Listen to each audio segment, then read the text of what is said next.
Hello, everyone, and welcome back to the Unexplained Diaries. Here on this channel, I share real life encounters with beings from beyond the skies to help you unwind and drift off to sleep. Before we dive in, I would love to hear from you. Leave a comment and let me know where you're tuning in from. Now, find a comfortable spot, relax, and let's begin. I was driving home from my sister's place in Waverley that night. It was around 11:30, a cool, clear evening in late August. I'd stayed later than I meant to, helping her get an old fence post out of the ground, and I remember being kind of glad the roads were empty for once. That stretch between Waverley and Munro is all farmland, flat, long and straight, with cornfields on both sides and those tiny green highway markers every half mile. You can drive for 10 minutes without seeing another set of headlights. About halfway home, right before the county line, I noticed this faint reddish glow on the horizon. At first, I figured it was just the lights from a combine or a distant radio tower, the kind of faint industrial glow you get out there sometimes. But it wasn't steady. It had this slow, almost deliberate pulse to it, not like a strobe or beacon. It came and went with a rhythm that felt strangely organic. The longer I watched it, the more I realized it seemed to match something, like it was syncing up with me, though that didn't make any sense at the time. I tried to ignore it, but after a few minutes, it started getting brighter. The road was dead straight for maybe 3 miles, and the glow was sitting right at the end of it, low over the fields. I checked my phone for service. 1 bar. I thought maybe there was a fire, but there was no smoke, and the colour wasn't right. It wasn't the yellow-orange of flame, it was this deep, dull red, like the after image you get when you close your eyes after looking at brake lights too long. It kept pulsing. Every time my heart beat, I swear it brightened a little, then dimmed in the same rhythm. It sounds stupid to say that now, but in the moment I felt like my body and that light were somehow linked. I even put my fingers to my wrist just to check. When I did, it flared a little brighter, and I remember this weird fluttering feeling in my chest, like a skipped beat. I slowed down to about 30, trying to figure out what I was looking at. The radio had been on low, some late-night talk show, and right around that time, the sound cut out completely. No static, no fade, just silence. Then it popped back in, but it was all garbled, like the host was underwater. I turned it off and rolled the window down. The air outside was cold, dry, and smelled faintly like rain, even though there hadn't been any. Then I realised it wasn't rain I was smelling, it was more like ozone. That sharp, metallic scent you get right before lightning hits. I kept driving, but slower. The light didn't move, it just sat there, pulsing over the dark line of trees. The cornfields were tall enough that I couldn't see much past them, and there weren't any houses for at least 2 miles in that stretch. When I got to the turnoff for County Road 12, I stopped at the intersection and just stared. The glow had spread wider now, maybe stretching across a few hundred feet of the horizon. It was still too low and too diffuse to be a plane or tower, and it wasn't reflecting off clouds. The sky above it was perfectly clear. That's when my dashboard lights dimmed. Not all the way out, just enough for me to notice. The engine was still running fine, no sputtering, but the interior felt heavy, if that makes sense. Like the air itself had thickened. My ears popped, like when you drive up a steep hill. Then the hair on my arms stood straight up and the smell of ozone got stronger. I remember thinking, maybe there's a power line down or something electrical. But there were no poles near me, just fields and a single dirt access road off to the left. I pulled over onto the shoulder and turned off the engine. The night went totally still. No crickets, no wind, no distant trucks. Just that faint red breathing light. When I stepped out, I expected to hear something, a hum or buzzing or even the faint crackle of electricity. But there was nothing. The only sound was my own breathing and the occasional tick from the car's cooling engine. I leaned against the hood and watched. The light brightened for maybe 5 seconds, enough to faintly illuminate the tops of the corn. It looked like the glow was coming from somewhere just beyond the fields, maybe a mile or 2 out. Then it dimmed again, down to a dull ember on the horizon, and then it went out completely. The moment it did, that smell, the ozone, got suddenly stronger, almost suffocating.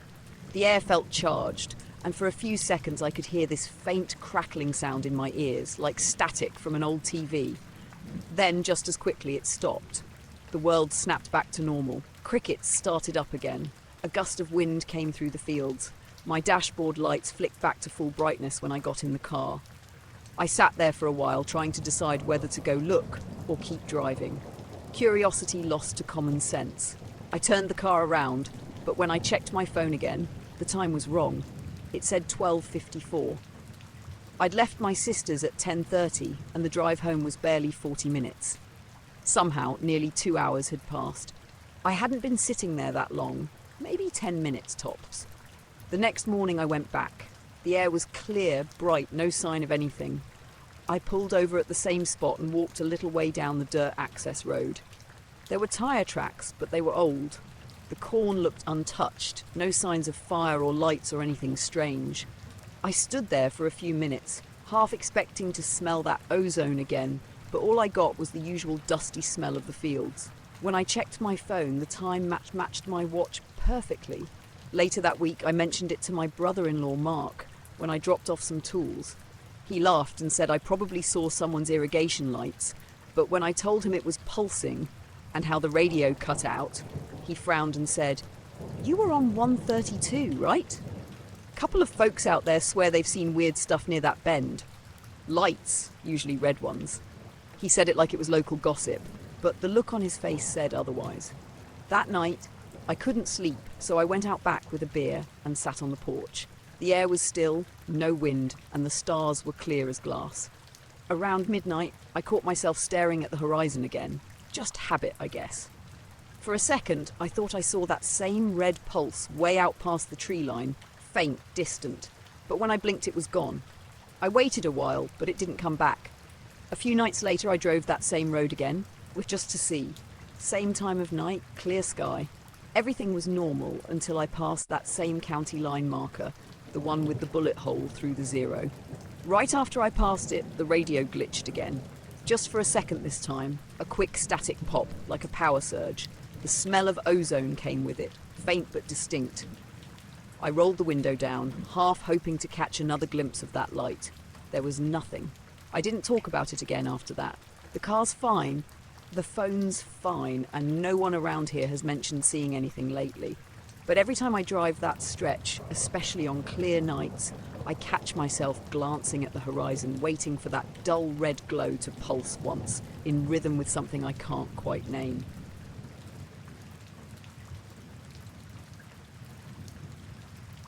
I was driving home from my sister's place outside of Wichita Falls last December. It was close to midnight, cold and clear, one of those nights where the air feels sharp when you breathe. The drive back to Bowie is about an hour and a half, mostly flat farmland and back roads, and I've done it dozens of times. I know every gas station, every stretch where the radio cuts out, every old barn that looks like it's about to fall in. That night, I'd stayed later than usual. My sister Cara had made dinner, and we got to talking, and before I knew it, it was almost 11. I didn't drink anything stronger than a Coke, and I wasn't tired, just wanted to get home before it got too late. The roads were empty when I pulled out. Even the little truck stop near Henrietta had already gone dark, except for one flickering sign. About 20 minutes into the drive, I turned onto County Road 214, the long two-lane that cuts through the fields. It's one of those stretches with no shoulder, no lights, and nothing but barbed wire and open pasture on both sides. The sky was clear enough that I could see Orion low over the horizon. The temperature had dropped into the 30s by then, and the windshield kept fogging near the edges. I remember watching the white lines blur under the headlights, trying not to zone out. That's when I noticed something ahead of me. Just a glint at first. Like when your high beams catch a road sign, except this was low to the ground, maybe knee height, right in the middle of my lane. It flashed once, dull silver, then disappeared. I slowed down, thinking it might have been a hubcap or some trash that blew off a truck. But as I got closer, the reflection came back. Brighter this time, like light bouncing off polished metal. It wasn't moving, but it was too even to be random debris. I eased off the gas, squinting through the windshield, and for maybe 2 seconds I could have sworn I saw something round, not flat like a license plate, but curved, maybe a foot wide. Then it vanished again. I came to a full stop right where it should have been. The headlights lit up the asphalt and a strip of dry grass, but there was nothing there. No metal, no glass, not even a wet patch. Just road. I left the engine running, put on my hazards, and stepped out to look. It was dead quiet. The kind of quiet you don't realise exists until you're standing alone at midnight in the middle of nowhere. I walked a few steps ahead, shining my phone's flashlight around. Nothing. The air smelled faintly like ozone, that sharp, almost electric scent you sometimes get after lightning, except the sky was clear and starry. I crouched down, ran my hand along the pavement, cold and dry. I even checked under the car in case I'd run over something small. Still nothing. That's when I noticed the clock. I got back in, shut the door, and glanced at the dash. It said 12:18. I frowned because I'd looked at it maybe 5 minutes earlier. It had said 12:11 then. My phone, sitting in the cup holder, said 12:11 too. I checked the car clock again. Still 12:18. I thought maybe I just misremembered, but then I realised the radio display had reset. The station I'd been listening to, some late-night AM talk show, was gone, and it was scanning static like the car had been restarted. But the engine had been running the whole time. I tried turning the radio off and on, but it wouldn't tune to anything. Just a low hum mixed with faint popping sounds like interference. I remember sitting there, hand on the shifter, staring out at the road, trying to figure out what the hell had just happened. When I started driving again, I couldn't shake the feeling that something was off. The headlights looked dimmer somehow, like the bulbs were struggling, and the road seemed darker than before, even though the moon had come up higher. My chest felt tight, almost like there was pressure building inside the car, though I couldn't tell if it was just nerves. A mile or two later, I noticed my phone screen flicker.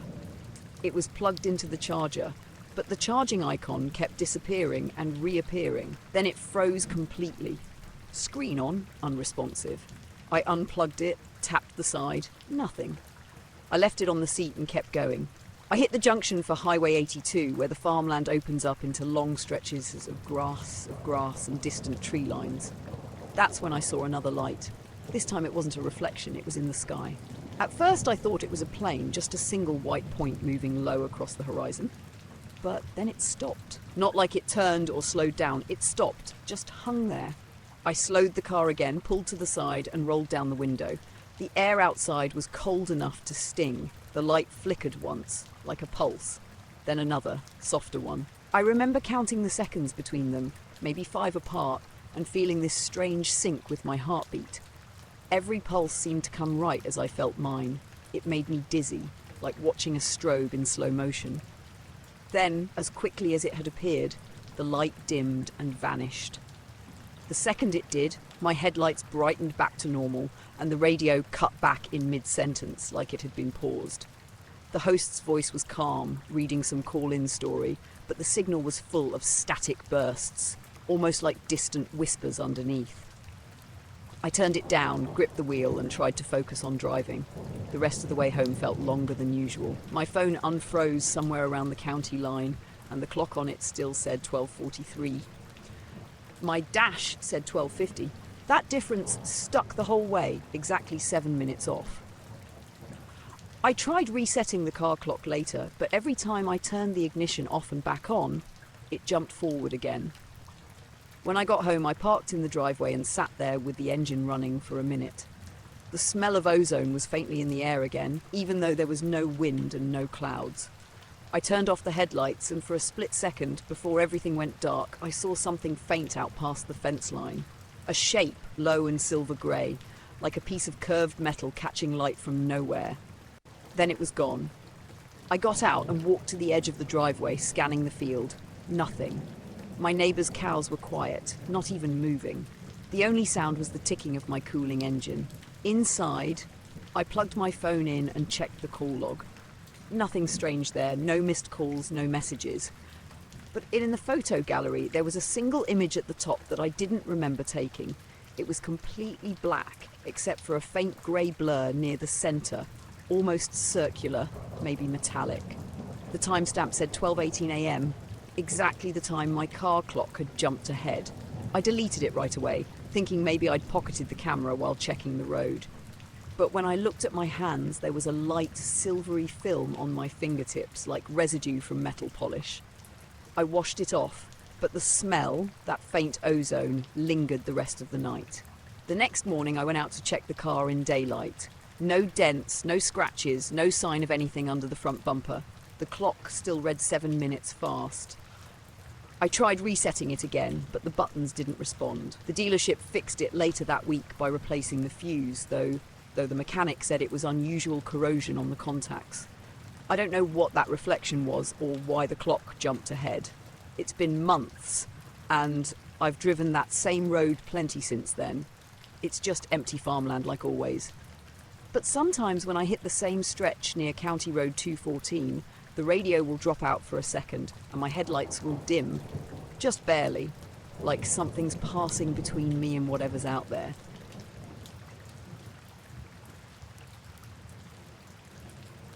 I was driving back from a late shift at the plant around midnight, and the highway was empty except for the occasional truck way off in the distance. It was hot for April, sticky, the kind of night where the asphalt still radiates heat and the air smells faintly like tar and exhaust. I just rolled the windows down a little when the first thing happened. The radio was playing some old rock station and suddenly the song just cut out. No static, no fading, nothing. 1 second I was listening to a familiar guitar riff, the next it was replaced by a strange mechanical clicking. It wasn't loud, just sharp, rhythmic, like a metronome set by someone else. I glanced down at the dial, expecting maybe a station glitch or interference, but it was still tuned to the same frequency. The car felt heavier, quieter in a weird way, like the sound of the engine and tyres was suppressed. I slowed a bit, thinking maybe I'd driven past a radio tower or something. The clicking didn't change, didn't speed up or slow down. It just went on, steady, precise. 45 seconds, if I had to guess. I kept glancing around, my eyes skimming the tree line, but there was nothing unusual, just the dark shapes of oaks and pines along the road. When the radio came back on, the song picked up exactly where it left off. No skip, no pause, just resumed as if nothing had happened. I muttered to myself, chalking it up to some freak radio interference, but the rhythm of that clicking stuck in my head. It felt deliberate somehow, like a signal, but that made no sense. I shook my head, trying to get rid of it. A few minutes later, the headlights caught something odd up ahead. A shape, low and dark, sitting just off the side of the road in the shadow of a ditch. At first I thought it was a deer, but it didn't move. Not a twitch, not a flicker of muscle. Just sat there, perfectly still, even as I approached. My stomach tightened. I slowed the car, thinking maybe it would bolt when the lights hit it, but it stayed, still as a statue. By the time I was right alongside it, it was gone. Vanished. No tracks, no rustle in the brush, nothing. I swerved a little, heart pounding, scanning the tree line, but only the usual shapes of branches and grass moved in the slight wind. I tried to convince myself I'd imagined it. Maybe fatigue, the heat, the long drive. My hand lingered on the wheel a little tighter, gripping it as if I could hold the world steady. The road stretched ahead, empty, moonless sky pressing down, the occasional flicker of a reflective road sign passing by. About 15 minutes later, I felt it again. The radio cut out, same station, same song, same moment. This time the clicking was louder, or maybe I was just hearing it differently. My pulse quickened, and I felt this unease crawling up my spine. 45 seconds, exact same pattern. My hands gripped the wheel, knuckles white, and I forced myself to watch the tree line. The moment it ended, the song picked back up. I tried to focus on it, thinking maybe my brain was playing tricks, but I couldn't shake the feeling that something had been observing, or testing, or signaling. I tried talking to myself, shaking off the weirdness, but the heat and stillness of the night made every shadow in the trees twitch unnaturally. I pulled off at the next rest stop, the kind with the flickering fluorescent lights, trying to calm down. I sat in the car, engine idling, trying to replay what had happened. The radio was fine now, the air conditioner humming normally, no clicking, no shadow in the ditch, Just me alone and the night quiet except for distant tyres on the asphalt. I thought about calling someone, anyone, but what would I even say? Hey! I heard a weird clicking on my car radio for 45 seconds, twice, and then a shadow vanished next to the road. Would they laugh? I didn't feel like laughing. I didn't feel like I was imagining it, even if I couldn't prove anything. I got back on the road, taking it slower this time, eyes scanning every curve. The highway stretched out, flat and dark, fields and trees on either side. The occasional flicker of distant lights didn't look like anything I recognized. I kept my hands on the wheel, heart thumping, telling myself that it was just a coincidence, that my brain was too tired, the radio too old.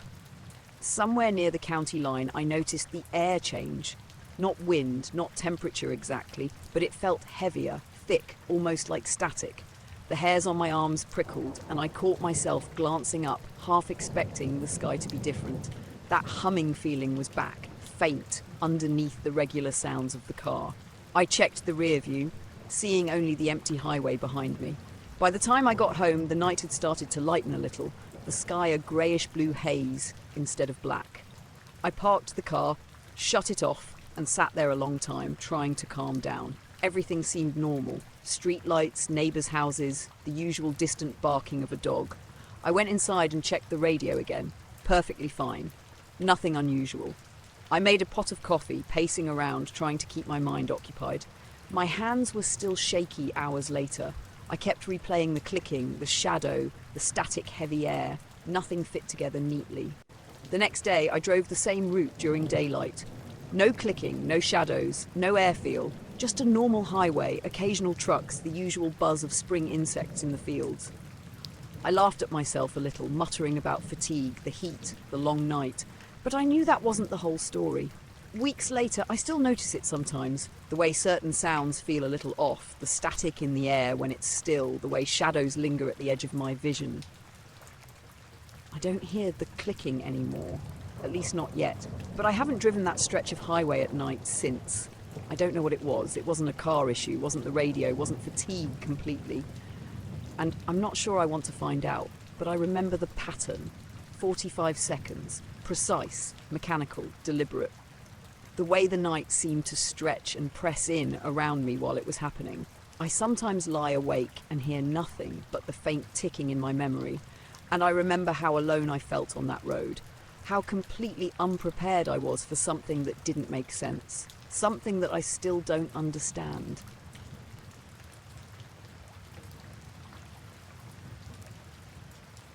I took the photo on a Thursday night, early September. It wasn't anything special at first. I'd just gotten back into photography after years of letting my camera gather dust. The weather had finally cooled off a bit, and the air was clear after a short rain earlier that day. I live a few miles outside of Lyons, Colorado, kind of between town and the mountains. It's quiet, especially on weeknights. Hardly any street lights. You can see the stars better out there than most places, which is part of why I moved. I set up my tripod in the backyard around 10:30. There's a small patch of grass and a gravel area where I sometimes have a fire pit going. That night it was just me, a beer and my old Canon EOS. I wanted a long exposure shot, one of those wide star-filled photos where you can see the Milky Way stretching faintly across the frame. I remember everything about that night felt very still. There wasn't any wind, no traffic on the nearby road. Even the usual night sounds, crickets, the neighbour's dog, were quieter than usual. I was running 30-second exposures facing northwest, adjusting the ISO and aperture between shots. I took about 10 photos, give or take. Around the 5th or 6th one, I noticed something odd, not in the sky, but in the way the light changed. Normally during a long exposure, if a car passes on the road, the camera picks up faint streaks or reflections. This was different. The light dimmed, just slightly, like a thin cloud had drifted across the stars. Only when I looked up, the sky was perfectly clear. I remember squinting, thinking maybe it was my eyes adjusting. It went back to normal after a few seconds, so I didn't think much of it. I took another exposure. This time, when I pressed the shutter, I heard something faint. A low hum, steady and constant, almost like an electrical transformer or a plane at cruising altitude. But it didn't fade in or out. It was just there, hanging above everything. I turned the camera toward the sound, but it didn't seem to come from any particular direction. I checked the sky again. Nothing. No blinking lights, no movement, just stars. I even looked for satellites or planes, but the sky was still. The hum lasted maybe 15 seconds, then stopped. I stood there listening for a while, half expecting it to start again. It didn't. I finished up around 11:15 and went inside. I uploaded the photos to my laptop and started scrolling through them, mostly checking for focus and brightness. The first few were fine. Crisp stars, dark blue sky, a faint hint of the Milky Way. Then I got to the last one I took, the one during the humming. It looked wrong immediately. The top half of the image was darker than the rest. Not like a cloud or exposure issue, but like something was physically blocking part of the sky. It wasn't a straight edge either. The shape was curved, slightly blurred, taking up nearly half the frame. At first, I thought I'd messed up the exposure somehow. Maybe I'd bumped the tripod mid-shot, or there was lens flare. I zoomed in and out, checking the stars along the edge of the darker area. They weren't blurred or streaked like they would be from motion. They just vanished behind that shape. I sat there, staring at the screen for a long time. The thing that got me wasn't what was in the picture, but what wasn't. There was no sign of it in the photos before or after, and I definitely didn't see anything like that with my eyes. If something that size had been in the sky, I would have noticed. It was huge. I decided to step back outside, mostly out of curiosity. The air felt colder, sharper somehow. The stars were still visible, but there was a thin layer of haze now, even though the forecast said clear all night. No hum, no movement, just quiet again. I stayed out there for maybe 10 minutes, watching the sky. Then I started noticing these tiny intermittent flashes of light. Not lightning, more like distant camera flashes or reflections. They weren't in one spot either, they popped up in random areas across the horizon. I counted maybe 4 before they stopped. I went back inside and tried to rationalize it. Maybe there was moisture in the air, maybe my lens had fogged slightly, maybe light pollution from town reflected weirdly. Still, the photo didn't make sense. I even checked the lens for dust or fingerprints. It was clean. The next day, I showed the image to my friend Nate. He's into astrophotography, knows way more than me. We met up at a coffee shop and I pulled up the file on my laptop. He leaned in, squinted for a while, then said, "That's not a cloud." I asked what he meant. He pointed at the edges of the shape. Clouds diffuse light. You'd still see faint stars through thin sections. But here, look, it's completely blocking them. There's no bleed, no gradient. He suggested I check the photo metadata. It said the exposure time was 30 seconds, ISO 3200 f2.8, normal settings. The timestamp read 11:3:42. That's when I noticed something else. My watch, which I'd used to time the shots, read 10:56 when I wrapped up. The camera's clock had jumped ahead by 7 minutes between that exposure and the next one. I thought maybe I'd misremembered, but I checked the earlier timestamps and they matched my notes. The jump only happened on that one photo. I didn't know what to do with that information, so I just let it sit. I didn't sleep well that night. Every time I closed my eyes, I'd think about the way that dark shape had swallowed half the stars. A few days later, I tried to recreate the photo. Same camera, same settings, same direction. The stars looked normal, no dark patches, no missing areas. The camera clock stayed accurate too. But around the halfway mark, when I was setting up the third exposure, I heard the hum again. Same tone, same steady pitch. It felt closer this time though. My chest vibrated with it. I turned off the camera and listened. It stopped. I waited, but it didn't come back. I went inside immediately. I didn't even look at the photos until the next morning. They were fine, nothing weird this time. I ended up deleting the strange image about a week later. I told myself it was because I didn't want to dwell on it, but truthfully, it bothered me. I didn't like looking at it.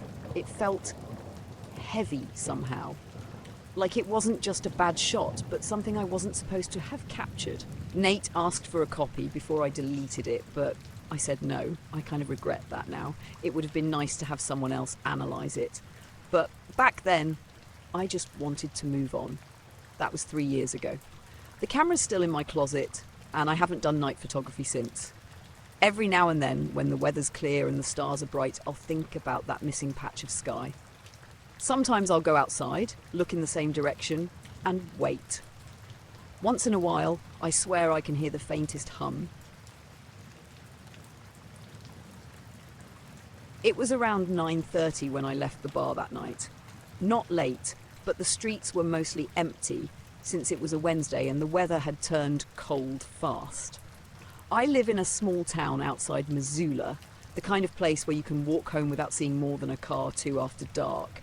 It's maybe a 15-minute walk from the bar to my place. A few quiet streets, a little bridge, and then the long road that cuts past a field before looping into my neighborhood. The air had that clean, sharp smell it gets in early spring when snowmelt is still sitting in the ditches. The sky was clear and you could see the stars well enough that I didn't bother pulling out my phone flashlight, just street lamps and moonlight. I had my hands in my jacket pockets, walking slow. I'd had a couple beers, nothing more. I remember feeling relaxed, maybe even in a good mood for once. I first noticed it around the corner of Linden and 3rd, this faint, low hum. At first I thought it was a transformer or maybe some truck idling far off. It wasn't loud, just enough to make me notice it under the crunch of gravel. I slowed down a little and the sound seemed to soften with me. Then when I stopped to listen, it stopped too. That got my attention. I waited a few seconds, holding my breath, and it came back. Same steady tone, like someone running a finger around the rim of a glass bowl. Not mechanical, not quite natural either. I glanced around, expecting to see something obvious. A power line buzzing, a generator, anything. The nearest streetlight was a block away, and there were no cars or houses with lights on nearby. Just quiet and that low hum floating above everything. When I started walking again, it picked back up, faint but matching my pace exactly. Slower when I slowed down, steady when I kept a rhythm. I even tried messing with it, stopping suddenly or changing tempo, but it mirrored every change perfectly. The weirdest part was the direction. It wasn't coming from around me but above. Somewhere high up, though not as far as a plane. Too low for that. It didn't echo, didn't fade or move away. It just stayed directly overhead, like it was tethered to me somehow. I kept going. My pulse had started to pick up, and I told myself it was just some weird acoustic thing. Maybe a wind vibration or something carrying from a factory miles off. But the air was completely still, and every time I stopped, it stopped. By the time I hit the little bridge over Mill Creek, I was honestly unnerved. The water below was barely moving, just a thin stream under the ice, and the sound seemed sharper there, cleaner.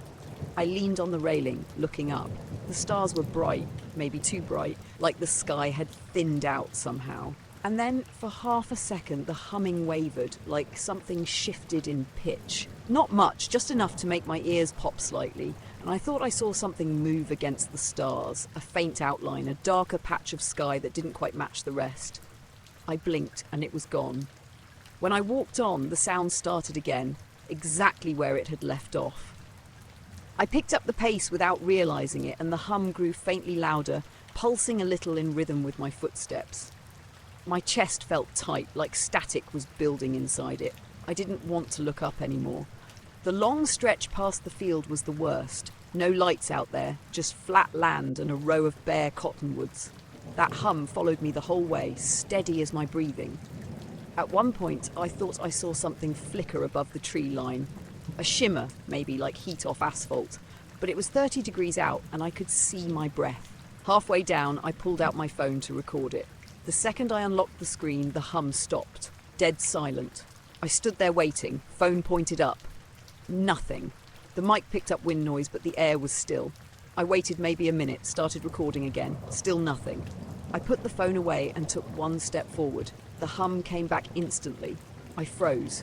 It was closer this time, or maybe just louder. I couldn't tell where it began or ended. It was like the air itself was vibrating around me. I turned in a slow circle, listening. It didn't shift or pan the way sound normally does. Just stayed fixed overhead. I took a few more steps, slower, watching the road ahead. The sound matched me exactly. I tried stepping off the asphalt into the grass, and for some reason that made it drop in pitch, like whatever it was adjusting to keep track of me. I went back onto the road, and it rose again, back to the same tone. I remember whispering, "What the hell?" out loud, just to hear my own voice break the silence. When I hit the next intersection, I saw headlights way down the cross street, maybe half a mile out. Some old pickup coming from the direction of the highway. I can't explain it, but seeing another person, even that far away, made me feel like I had to move. I started walking fast toward it, like getting near someone else would make this thing stop. As I sped up, the hum seemed to stretch, not louder but wider, if that makes sense, like it was expanding to cover more distance. I kept glancing back, half expecting to see a drone or plane, but there was just empty sky. The truck turned off before reaching me and the taillights disappeared into the dark. After that, everything just felt wrong. The air smelled faintly metallic and there was a taste on my tongue, like old pennies. I rubbed my hands together and realized the hair on my arms was standing up, static. When I finally reached my neighborhood, the hum began to fade. I didn't notice at first, but by the time I turned onto my street, it had dropped to almost nothing, just a faint vibration you could feel more than hear. Then it was gone. I stood in my driveway for a while, listening. Crickets, wind, the distant highway. Normal sounds again. I looked up one last time, just to be sure, and saw nothing but stars. Inside, I sat on the couch and tried to record a note about what had happened before I forgot any details. I hit the voice memo app, and right as I started speaking, the phone glitched. The screen froze, and this faint buzz came to the speaker. Not feedback, but almost the same tone I'd heard outside. I shut it off immediately and just stared at it. After a few minutes, everything seemed normal again. The phone worked fine, no recording saved. I checked the clock, 10:02 p.m. The walk usually takes 15 minutes, 20 tops, but almost an hour had passed since I left the bar. The next day, I tried to laugh it off. Told myself maybe I'd been drunker than I thought, just spooked by some electrical thing. But later, when I walked the same route in daylight, I noticed something I hadn't seen before. Near the edge of the field where I'd stopped with my phone, the grass was flattened in a perfect oval, maybe 10 feet across. No tracks leading to it, no tyre marks, just that patch pressed smooth. I didn't touch it. For the next few nights, I'd catch myself listening for that sound again whenever I went outside. Sometimes, when it was real quiet, I thought I heard something faint way up high, like the world holding its breath. But if I tried to focus on it, it was gone. I still take that same route home sometimes, but not as often. And whenever I walk under an open sky now, especially when it's clear and still, I catch myself matching my steps to the silence, just waiting to see if something starts keeping pace again. My phone buzzed around 11:17 p.m. on a Friday. I was sprawled on the couch, half watching some documentary about glaciers, half dozing. It was one of those nights where the air is sticky but calm, and even the hum of the city felt muted through the heat. I grabbed my phone and saw it was a video from Lucas, a friend from college. "Check this out," the message said. No explanation, just a file. I tapped play. The video was shaky, taken from his driveway maybe a block away. I could see my house, dark except for the porch light, and above it a series of bright white lights. They weren't moving like planes or helicopters, more like they were hovering. Occasionally, a pair would drift slightly apart, then snap back together, like magnets. The video was grainy, and Lucas was whispering something, but I couldn't make it out over the buzzing from his phone mic. I blinked and froze for a second. The lights didn't resemble anything I'd seen before. They weren't blinking in the pattern of aircraft. No rotors, no engines, no navigation lights. Just these precise bright orbs hanging over my roof. I put the phone down and ran to the front window. The neighborhood was quiet. Not a sound, not even the usual stray dog barking in the distance. I strained my eyes at the sky, thinking maybe the video had been taken minutes ago and the lights had moved on. But there was nothing, just the ordinary haze of street lamps, a couple of stars, and the faint outline of the trees lining the street. I opened the door and stepped outside. The air felt heavier than usual, like it had a slight static tingle to it. I looked up again. Nothing. My heart was starting to pick up pace. I could hear Lucas walking across the street now, calling my name, probably wondering if I had seen it. "I saw the lights," I shouted back. "Where?" he asked. "Above my house," I said, pointing. "Nothing," he said. His voice sounded flat, uncertain. He squinted at the sky. I felt a cold knot tighten in my chest. Then it happened. The lights appeared again, faint, almost at the corner of my eye. I spun toward them, but before I could focus, they blinked out. I glanced back at my porch. The light in the kitchen flickered, dimmed for a second, then came back. A few seconds later, the living room lamps did the same. By the time I realized what had happened, all the lights inside the house were off. Complete blackout. I stumbled toward the breaker panel in the hallway. Tried flipping the switch. Nothing. My phone was dead, even though it had been at 50% when I left the couch. The silence pressed in. It wasn't like a power outage caused by wind or a storm. The air was still, humid, almost alive, but without movement. I fumbled for the flashlight app on my phone. Nothing. Panic started creeping in. I told Lucas to wait there, that I'd check inside. I walked back into the yard. The night was darker than it had been just a minute ago. I could make out the faint outline of the houses across the street, but no streetlights were working either. Then I noticed it. A faint hum, low and constant. Not like electricity or traffic. It felt physical, vibrating through my feet, my chest, like the air itself was resonating. I walked slowly toward the street, thinking maybe the transformer had gone out. But even the houses a block away were dark. The hum stopped abruptly and the air felt normal again, just slightly warm and sticky. I checked the time on my watch, 11:27. I stood there for a few minutes, trying to convince myself it was just a freak blackout, maybe a surge or glitch. Exactly 10 minutes later, the lights came back. Porch, kitchen, street lamps, everything. My phone powered back on, notifications flooding in, including the video from Lucas again.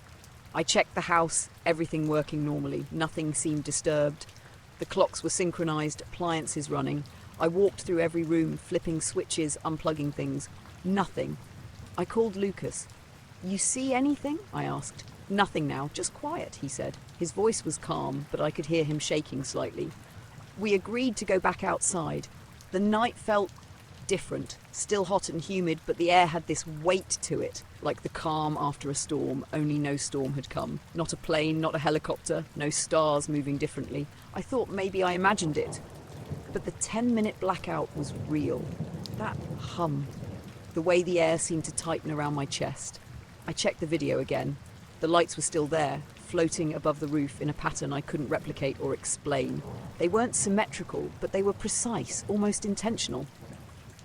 I didn't sleep much that night. Every shadow in the house felt like it might move on its own. The next day, I checked the neighborhood power grid online. No outages reported. Nothing. I went back to the backyard at dusk the following evening, hoping maybe I'd see something. Anything. But it was just normal. The sun fading, kids' voices in the distance, the occasional car passing. No hum, no hovering lights, no blackout. I still don't know what happened. The video is on my phone, but I don't show it to anyone except Lucas. I don't take night walks around the house anymore, and every time the power flickers, even for a second, I find myself stopping whatever I'm doing, staring at the ceiling, waiting for the hum. It's been months. The neighborhood hasn't had another blackout, but I sometimes catch myself checking the sky above my roof when the air is still and sticky. And in the back of my mind, I keep hearing that low, constant hum. I woke up just before 3 a.m. because the bed was shaking. Not violently, just this low, steady vibration that ran through the mattress, the floor, the air, like a freight train passing a few blocks away. Except there wasn't any sound. That's what made me sit up. There was no rumble, no clatter, no hum of engines or wind or anything. Just that deep, physical vibration. For a second, I thought it was an earthquake. I live in a small, single-story house in central Kansas. Not exactly earthquake country, but we get tremors sometimes. I waited for the sound of glass rattling, the dresser creaking, something. But it was just that dull, constant shiver. I put my feet on the floor and felt it through the wood, like something pulsing deep beneath the house. I walked to the window, still half asleep, and pulled the curtain aside. Everything outside looked normal. The streetlights were on, the quiet row of houses still and dark. but the air felt off somehow, thicker, heavier, like the kind of silence after snow. I couldn't hear the usual background noises. No highway hum, no crickets, not even the buzz from the transformer down the block. When I looked up, I noticed something strange about the sky. It was clear. I could see the stars easily. But one of them looked wrong. It wasn't brighter exactly, but it flickered faster than the others, a stuttering pulse like a dying bulb. I leaned closer to the glass, trying to focus, and realized it wasn't twinkling randomly like stars do. It was flashing in a rhythm. The vibration kept running through the floor, and the pattern of the flickering star almost seemed to sync with it. I told myself that was just my imagination. I stood there maybe a full minute, watching that one light strobe against the still sky, before deciding to go outside. When I opened the front door, the air hit me, cold, dry, sharp. The vibration felt stronger out there, like it was in the ground beneath my feet. Still no sound. I stepped off the porch and stood in the middle of my lawn, looking straight up. The sky was so clear it felt fake. Every star steady except for that one. It wasn't high up like the others. The longer I looked, the more it seemed to sit slightly lower, like a light on the top of a far-off tower. But there's nothing that tall near my neighbourhood. It was flashing white, then faintly blue, then white again, all in the same pulse. I tried to line it up against the roofline of the house across the street, and it did move, slowly, steadily, like it was drifting side to side. I turned my head to check if anyone else was outside. No porch lights flicked on, no windows opened. It was like the whole street was sleeping through it. I even called out a quiet "hey" just to see if any dogs barked or if I'd hear something normal again. Nothing. The vibration underfoot got sharper, and it started to come in waves instead of steady pulses. Every few seconds it would fade, then swell again like a heartbeat. I looked back up, and that flickering light had grown brighter. My first thought was that it was descending, but that didn't make sense. There was no depth perception with something that far away. Still, I swear it looked closer, bigger. I pulled my phone out thinking maybe I could get a photo, but the screen wouldn't turn on. Dead battery. I remembered plugging it in before bed, so that didn't make sense either. I went back inside, flicked a light switch, nothing. The power was out. The vibration had stopped when I went through the doorway, which I didn't notice until I was standing there in the quiet dark, staring at the useless lamp. Then I felt it again, faint but building, like something pushing through the foundation. The walls creaked softly, and one of the framed pictures on the hall wall gave a small tilt. I walked to the back of the house and opened the sliding door to the yard. Same silence, same vibration. But now the light wasn't overhead anymore. It had moved lower toward the horizon where the wheat fields started beyond the houses.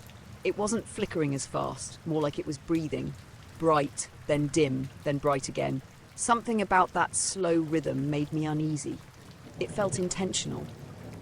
I kept watching, waiting for a plane, a shooting star, anything else to appear, but the sky was empty except for that one moving light. I stood there long enough to notice the air shifting, a faint chemical smell, sharp like ozone after lightning, though there were no clouds. The hairs on my arms prickled up, and I could feel that static tingle in my jaw, like the air itself was buzzing. Then, for maybe 10 seconds, the vibration stopped completely. Everything froze. Even the smell seemed to vanish. The light over the fields dimmed to almost nothing, just a faint, bluish ember. I remember thinking it was over, whatever it was. Then the ground seemed to hum all at once. Not shaking, not like before. It was this deep, pressure-heavy sensation that I felt more in my chest than my feet. My ears popped, and I took a step back instinctively, feeling dizzy.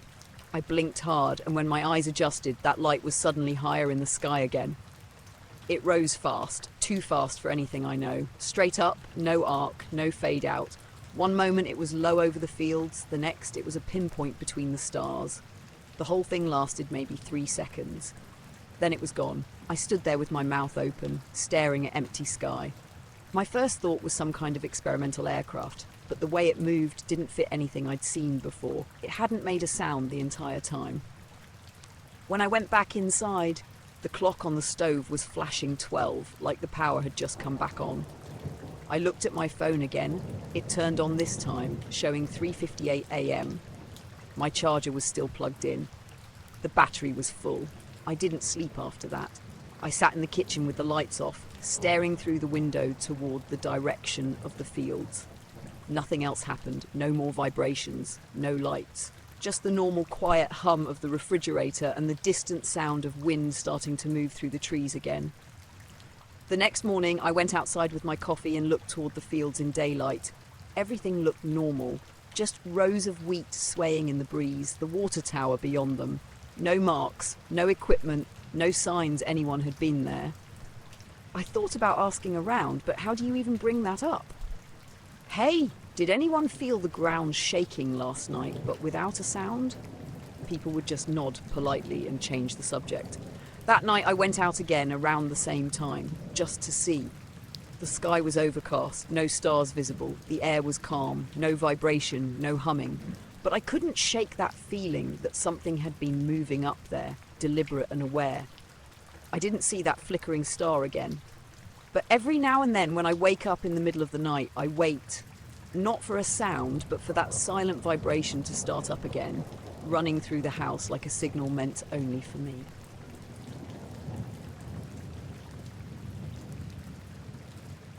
It was just after 9 on a humid August night when I went out to fish at Lake Carver. I'd been doing night fishing there for years. It's quiet, a little out of the way, and the bass bite better once the sun's gone. The air was thick with mosquitoes, and the moon was almost full, hanging low enough that the water picked up a silver sheen. I parked my truck by the tree line, walked the short dirt trail to the clearing, and set up near the old dock that's half sunk on one side. I had a small lantern and a cheap folding chair. It was the kind of night where sound carries weird. Frogs sounded closer than they were, and the ripples from fish hitting the surface seemed louder. I'd been out there maybe 20 minutes when I noticed something strange in the water. I was just sitting there, watching my line, when something flickered near the surface. Not a fish or a ripple. It looked like a light reflection. The moon was bright, sure, but this was off to the right of where the moon's reflection sat. At first I figured it was from a flashlight or a car's headlights catching the lake. But there's no road on that side, just the far shore and a bunch of pine. I leaned forward and saw it again, a faint oval shape of light on the water, maybe 20 feet from the dock. It wasn't moving like a reflection should. It wasn't shaking or breaking with the ripples. It just hovered there on the surface, perfectly still, like a patch of light was sitting on top of the water. I turned off my lantern for a better look. My eyes adjusted after a few seconds, and that oval was still there, bright enough to stand out, but not glaring. It reminded me of when you shine a flashlight through fog, that kind of hazy white-blue glow. The weird part was that it didn't seem to come from anywhere. I looked up, thinking maybe a plane was overhead or there was something bright reflecting down, but the sky was empty except for the moon. I squatted at the edge of the dock, trying to see if maybe it was some kind of trick. Gas from the lake or light from the fish hatchery down the road, though I'd never seen it look like that. My eyes started to play tricks on me. The oval would look like it was getting closer, then farther, then it'd pulse faintly like it was breathing. I remember saying, "What the hell is that?" out loud, just to break the silence. My voice sounded too loud, like the air had gotten heavier. I picked up a small rock from beside my tackle box and tossed it toward the light. The second it hit the surface, the reflection vanished. Not dimmed, just gone. The water rippled out from where the rock landed, but the light didn't come back. I waited, watching the spot.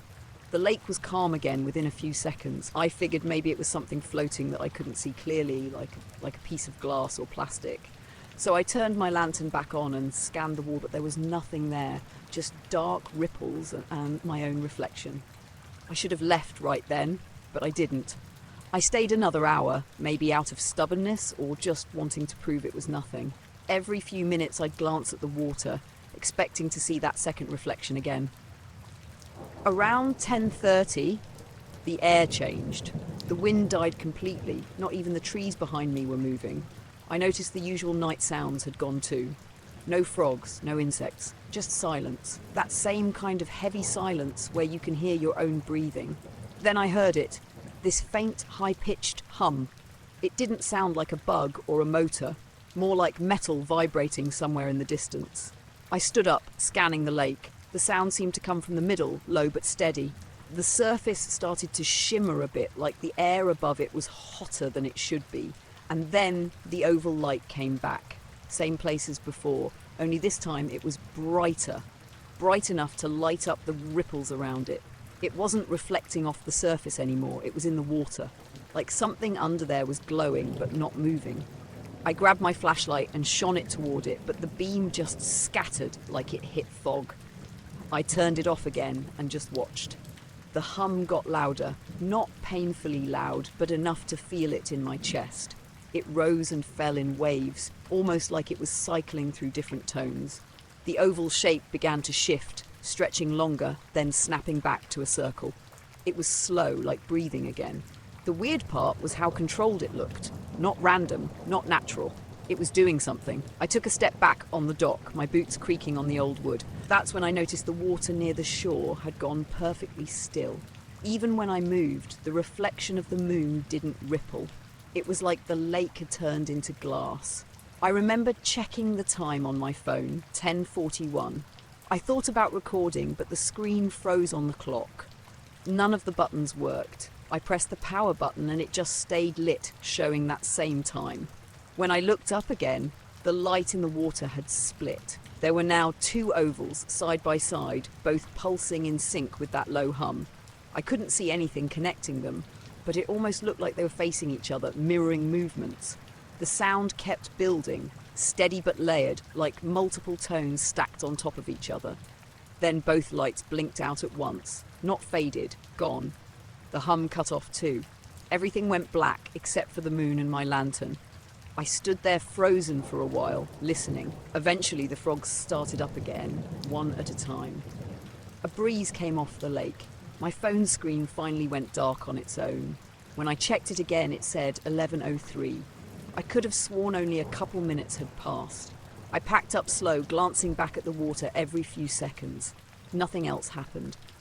I drove home with the radio on low, just to have some noise. The weird thing was, when I pulled into my driveway, my truck's clock said 12:27. It's only a 15-minute drive. The next morning, I went back out there. The lake looked normal, clear, calm. But near where those lights had been, the water had this faint, oily shimmer to it. Not rainbow like gasoline, more silvery. I dipped my hand in, and it was colder than the rest of the lake, like there was a temperature difference right there. A few other fishermen showed up later in the day, and I asked if they'd ever seen lights on the water at night. They just said sometimes people use lanterns in boats or kids bring glow sticks out. But I was the only one there last night. I didn't hear a single boat or oar hit the water. I still go out there sometimes, but not as late. Every now and then, when the moon's bright and the lake's calm, I'll notice something faint where that light used to be. Not a full reflection, just a shimmer. I'll sit still and watch, waiting for it to move, but it never does. It just stays there, like a faint memory of something that shouldn't have been in the water at all.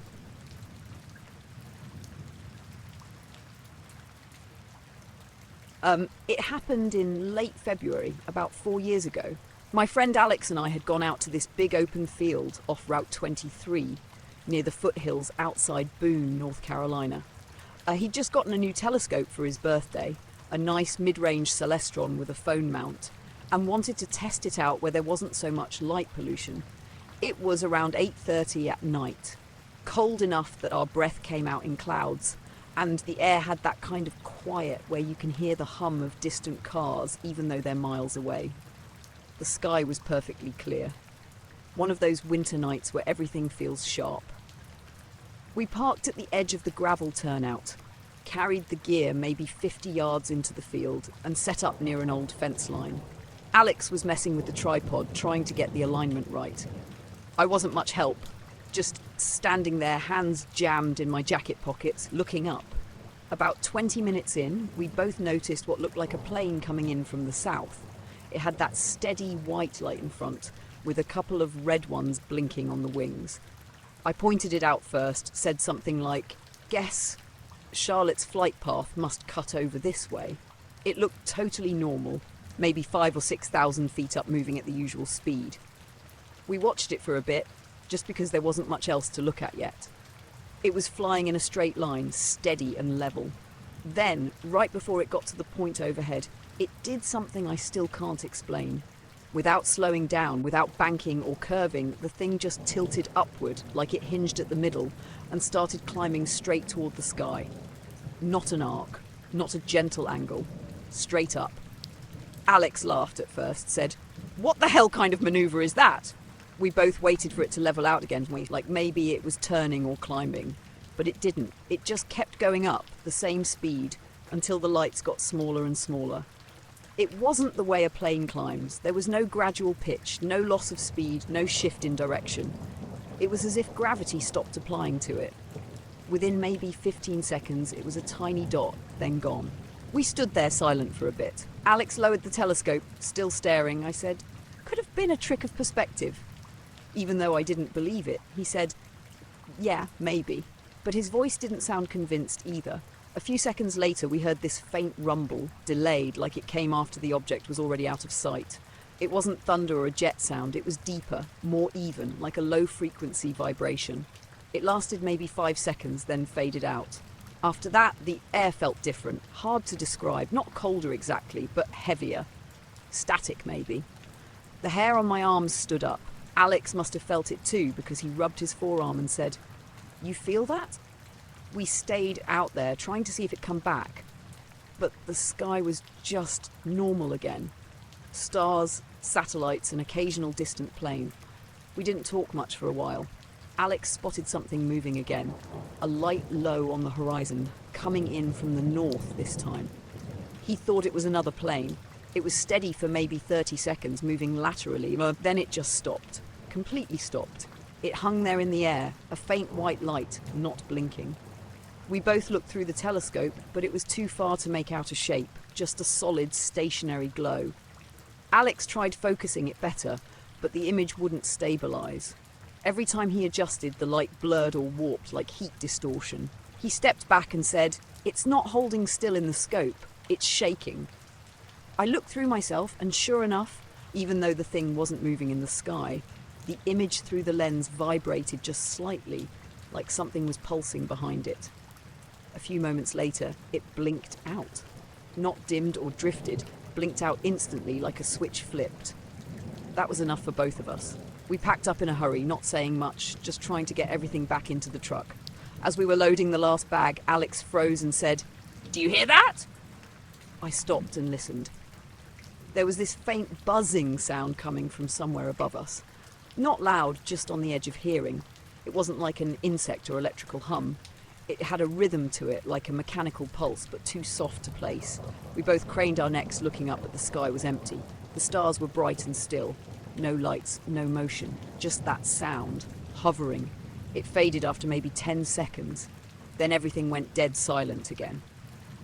The kind of silence that makes you realize how loud the night usually is. We got in the truck. When I started the engine, the dashboard clock flashed 9:27. That caught me off guard because I was sure we hadn't been out there that long. We'd only set up around 8:30. Even with everything that happened, it didn't feel like an hour. On the drive back, neither of us talked for the first few miles. When we hit town, Alex finally said, "You think that was military?" I said maybe, though I didn't believe it. There aren't any bases close by, and I've seen jets do exercises before. They don't move like that. When I got home, I checked flight radar on my laptop. There were a few commercial flights logged that evening, but nothing in that exact corridor. The only one that came close had passed over 20 minutes before we saw the first one. I texted Alex about it, and he said he checked too. Same thing. No traffic. The next day, he showed me his telescope footage. He'd had his phone mounted the whole time, but wasn't actually recording when the first one went vertical. He had maybe 15 seconds of the sky right after, with nothing in it but stars, no hum, no weird sound. Just wind noise from us moving around. He said later that night his phone glitched out. Froze on the home screen, wouldn't restart for a few minutes. I don't know if that meant anything. A few weeks later, we went back to the same spot, just out of curiosity. It was colder then, some light snow on the ground. Everything looked the same, except the power lines that ran along the field edge had these small black scorch marks on two of the poles, like something had arcsed or burned them. Alex noticed it first, said it hadn't been there before, and he was right. We'd leaned one of the gear bags against that exact pole the first night. We stood there for a minute, both kind of uneasy. I remember him saying, "You know what's weird? That first one didn't make any noise when it turned." He was right. For something moving that fast, there should have been a sonic boom, or at least engine noise, but there hadn't been a thing. Not even wind. We didn't stay long that time. I haven't been back since. Every now and then, though, when I'm driving home late, I'll catch myself looking at the sky over that stretch of highway. Planes look normal again, steady, predictable, but sometimes when one crosses overhead, I can't help waiting for it to do that same impossible thing. Just keep going. Straight up.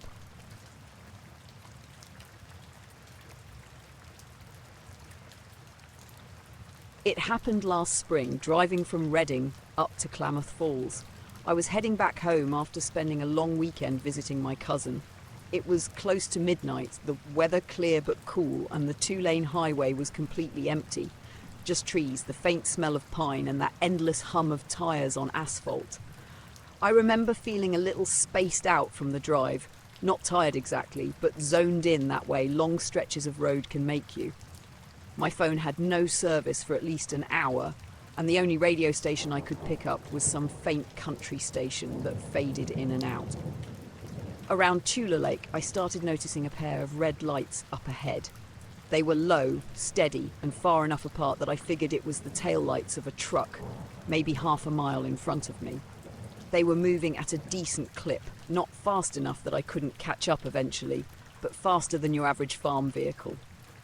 I actually felt kind of relieved to see them.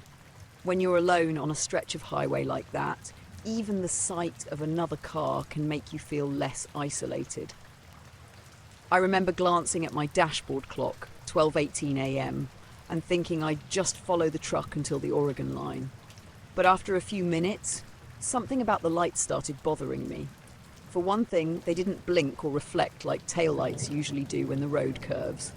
They stayed perfectly level with each other, even when the road rose or dipped, and there were no other signs of a vehicle. No glint of chrome, no shape, not even a hint of headlights bouncing off the trees ahead. At one point, the road curved sharply left, and I expected to see the lights drift out of view for a second. They didn't. They stayed exactly where they were, as if whatever I was following wasn't turning with the road at all. I slowed down, just a little, thinking maybe I was catching a weird optical reflection, or maybe even farm equipment up on a ridge. But when I looked at the GPS display on my dash, the elevation line was flat. I was on level ground, and the land around me was mostly empty grazing fields. Then, maybe a mile later, I realised the taillights weren't throwing any reflection on the road. Usually, even from a distance, red lights will tint the pavement faintly. These didn't. They were like perfect little red dots, floating ahead of me in a completely dark void. I turned off my high beams for a second, just to check. The road ahead went black, except for those two lights. When I switched the beams back on, the lights didn't brighten or flicker. They just stayed the same. I must have followed them for 10, maybe 15 minutes. The whole time, they kept the same distance, maybe a few hundred yards, no matter how I adjusted my speed. If I slowed down, they seemed to slow too. If I accelerated, they matched. That's when I started getting that weird feeling, the kind where your stomach gets tight even though you don't know why yet. Something in my brain was saying this wasn't right. Around mile marker 144, I finally decided to pass. The road opened into a long straightaway and I pressed down on the gas. My car surged forward, the speedometer creeping past 70, then 80. The lights stayed the same distance ahead. I pushed a little harder, 90. Still no change. Then, right when I was maybe 50 yards behind them, they lifted. Not fast at first, just a slow, silent upward motion. Both lights rose together, perfectly in sync until they were about tree height. Then they stopped, hovered a second, and began to move higher. No engine noise, no rotor sound, nothing. I braked hard and came to a stop in the middle of the highway. The engine idled, headlights cutting through the empty road ahead. I stuck my head out the window, just staring.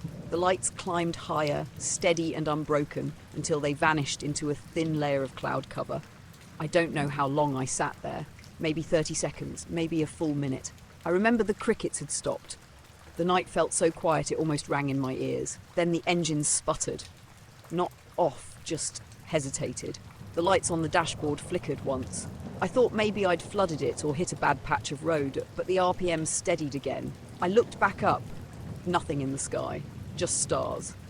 After a few seconds, I put the car in drive and started moving again, slower this time. My hands were sweating on the steering wheel. I kept glancing up, expecting the lights to reappear, but the sky stayed dark. A few miles later, I saw a sign for a rest area and pulled in. It was empty.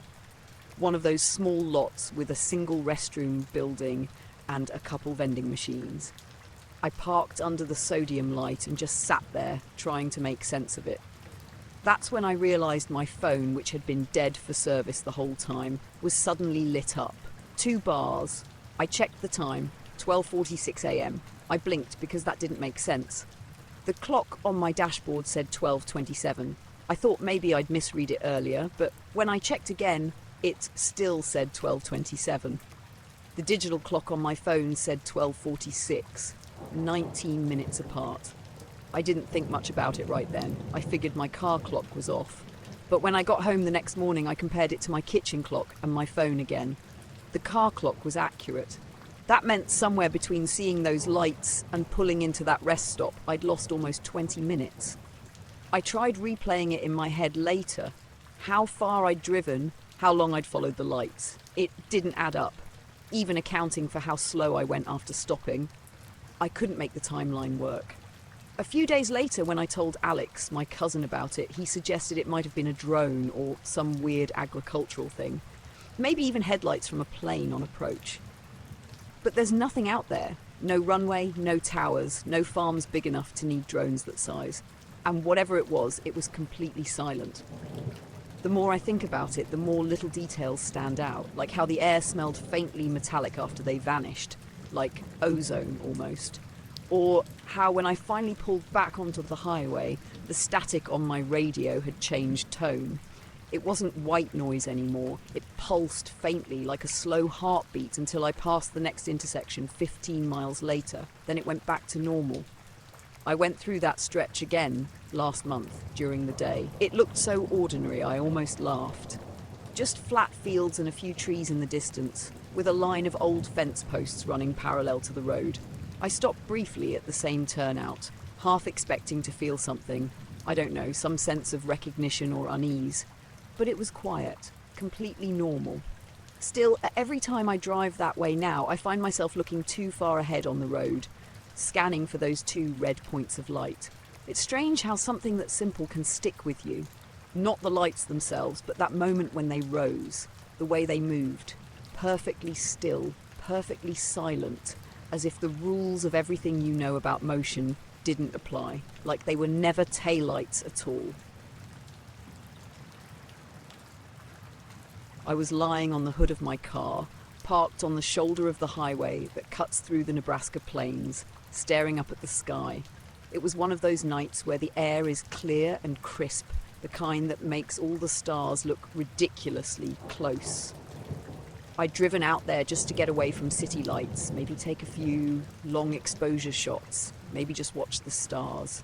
I'd brought a thermos of coffee and a blanket, thinking I'd stay out for an hour or 2, and maybe longer if I felt like it.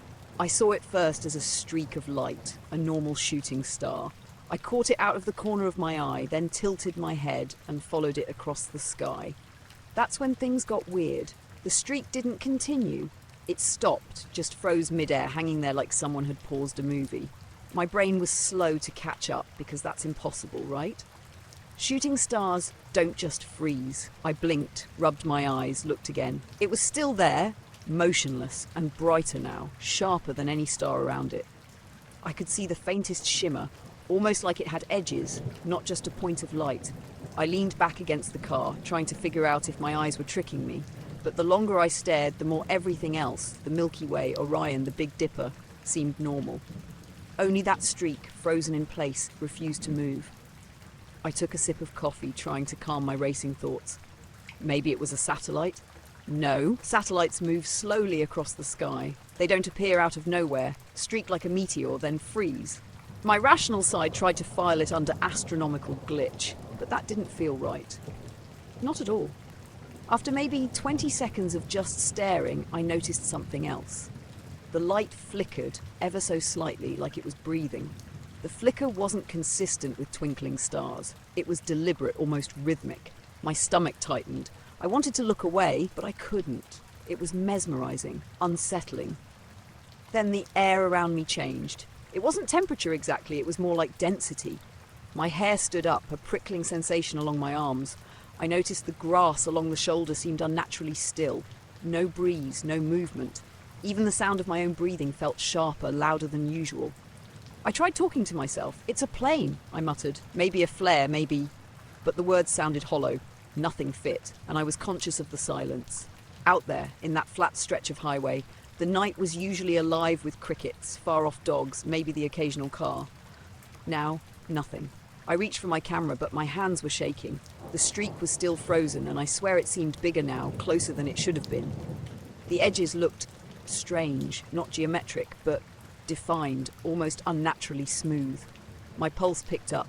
I considered leaving, driving back, but I felt rooted to the spot. A car passed miles down the highway, headlights cutting through the dark, but it didn't matter. That streak didn't react. I tried to track it with my camera, adjusting the focus, zooming in, but the screen just showed light. No shape, no detail, just a solid glow that hovered there. Time became disorienting.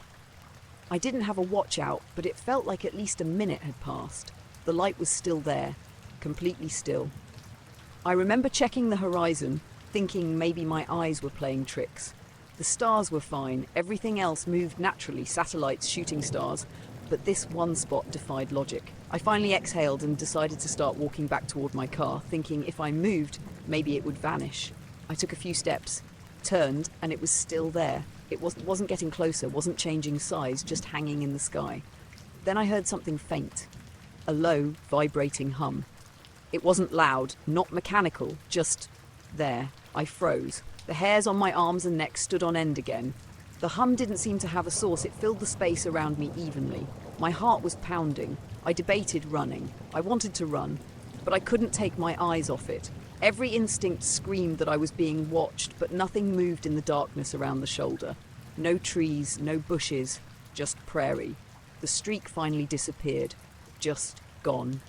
1 second it was there, suspended, breathing light, and the next it was gone. No trail, no fading streak, nothing. The sky was normal again, and the stars were fine. My camera showed nothing unusual when I checked it. No light, no shape, just empty black. I sat in my car for a long time after that. I tried to rationalize it. Satellite glitch, atmospheric reflection, hallucination. Nothing fit. My coffee had gone cold. I started the engine and drove home, watching the road and sky, half expecting it to appear again, but it didn't. At home, I checked the weather radar, sky maps, anything I could find. Nothing. No reports of meteors, flares, satellites out of orbit. The night had been perfectly clear, perfectly normal, except for that frozen streak. The days after, I kept looking up, out my window, during lunch breaks on my way home. Normal stars, normal planes, satellites moving in straight, predictable paths. I couldn't replicate what I'd seen. I didn't tell anyone right away. It felt too weird, too unreal. A few nights later, I went back out to the same stretch of highway. Clear night, same air, same empty road. I stared at the sky for hours. Nothing. Not a flicker, not a streak, not a hum, just stars. I've told a few friends since then carefully. Some laughed, some asked if I'd been drinking. I wasn't. I don't know what I saw. I know what I felt, that weightless pause, the hum, the unnatural stillness of that light. I still look at the sky whenever I can. Sometimes I swear I see a flicker in the corner of my eye, just like that night. And sometimes when it's completely still, I catch myself holding my breath, waiting for something impossible to hang there again. I got home safe. Nothing followed me, nothing appeared. But the memory of that frozen streak, it stays with me. I woke up around 2 a.m. to a low, rhythmic buzzing outside my bedroom window. At first, I thought it was a truck idling too long somewhere down the street. But then I realised the sound didn't move or change. It just kept this steady, almost mechanical hum. I rubbed my eyes and peered out the window. The street was quiet, empty, but every streetlight along the block was flickering on and off in unison, like some kind of signal. Slow, deliberate, not a random bulb burnout or power fluctuation. They were perfectly synchronised. I counted them once, 6 lights all blinking on the same beat. I went back to bed for a second, thinking maybe I was imagining it, but the sound followed me. The hum wasn't loud, just persistent. I sat on the edge of the bed and listened. It didn't have a pitch like a generator or transformer. It was just consistent, pulsing. Curiosity got the better of me. I put on some jeans, grabbed my phone for light and stepped outside. The air was cool, early spring. There was a faint mist rolling off the asphalt from the last rain. From my front porch, I could see the street stretching both directions. Every street light ahead and behind flickered the same way, all 6 lights, rhythmically, almost like they were breathing. I walked down the sidewalk slowly. No one was out, no cars, no people, nothing. I stopped mid-block, and the hum seemed stronger. Not louder, but somehow more physical, like it was vibrating through the air itself. My phone showed no signal, which was weird because I usually had service here. I waved it around. Nothing. No bars. I started noticing other things.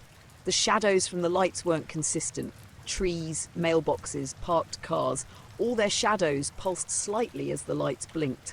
That didn't make sense. I've walked this street hundreds of times at night. Shadows don't move like that on a clear night. I was halfway down the block when I noticed it. A faint orange glow from the house at the end of the street, the one with the big oak tree in front. I hadn't seen lights on in that house for a while, and their blinds were drawn. The glow seemed to move slowly from left to right, barely noticeable, like it was hovering just above the ground. I froze. Then the hum shifted. It was the same rhythm, but it felt aligned with the movement of that light. I blinked, and when I looked again, the glow had stopped, perfectly still, and the streetlights continued their synchronized flicker. I walked closer to the end of the street. My sneakers made soft thuds against the wet sidewalk. Every few steps, the hum would shift slightly, almost like it was following me. I stopped, spun slowly, but the sound seemed to change direction instantly. It wasn't echoing, it wasn't bouncing off anything, it just moved. At that moment, I thought I saw something on the roof of the house. My eyes caught a flash, like reflective tape, but there was nothing there when I raised my phone's flashlight. I kept blinking, trying to adjust my eyes. Still nothing, except that faint orange glow, stationary now, and the rhythmic buzz. I turned to go back. Halfway home, I noticed something else. Across the street, all the parked cars had their windows slightly fogged, even though the temperature outside wouldn't normally do that. I could see faint streaks of condensation sliding down, almost in time with the street lights. I stopped again. There was no wind, no mist heavy enough to do that. Just those streaks sliding in rhythm. I started walking faster toward my porch. The hum seemed to pick up pace just slightly, like it wanted me to hurry. My heart was racing. I made it back to my steps and stopped, catching my breath. The streetlights were still blinking, exactly the same pattern. The orange glow had vanished. I stood there for maybe a minute, debating if I should call someone. My phone had signal again. I dialed a friend, but they didn't answer. Text messages wouldn't send. Then the lights all went steady, not flickering anymore, just normal, bright. The hum stopped. Everything was quiet. I didn't go back outside that night. I left the blinds cracked open though, just in case. By morning, the street was normal, street lights steady, no fogged windows, no glow, no hum. I walked the street during the day, checking every car, every yard, every tree. Nothing was out of place. Over the next week, I noticed small things, little inconsistencies I didn't catch before. A garden gnome facing the wrong way in someone's yard, leaves on a tree slightly bent where wind hadn't blown, the subtle angle of a satellite dish not matching the sun's position. I started checking the houses at night, walking slowly, but nothing repeated. No hum, no synchronized lights, no orange glow. I've thought about that night constantly. It was nothing I could identify. Electrical issues? Unlikely. The pattern was too precise, the timing too deliberate. Someone playing with lights? The whole block, every house all synced? No way. Drones, I watched the sky, there was nothing. Sometimes when I'm alone at home at night, I swear I can hear a faint hum through the walls. It's never as strong as that night, but it's there. And whenever I step outside, I glance up at the streetlights just to see if they'll flicker in unison again. I don't know what it was, I don't know if anyone else saw it, and I can't explain why every little detail, the lights, the hum, the fogged car windows, the orange glow, felt like it was coordinated. Like someone or something was aware I was watching. But I do know I survived that night. I went back inside, closed the door, and eventually fell asleep. The streetlights stayed steady the rest of the night. It was late afternoon, maybe a little past 5, when I took Luna out for a walk.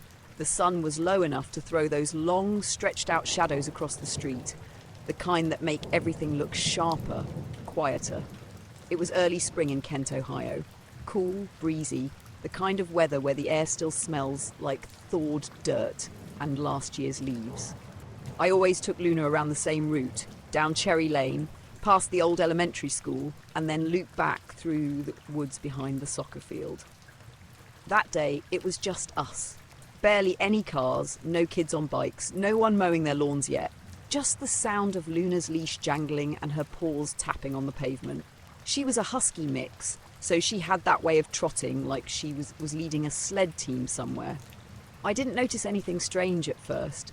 I remember I was half distracted, scrolling through my phone while she sniffed around a mailbox post. The sun was starting to dip behind the trees, and the shadows from the power lines cut across the road like slanted bars.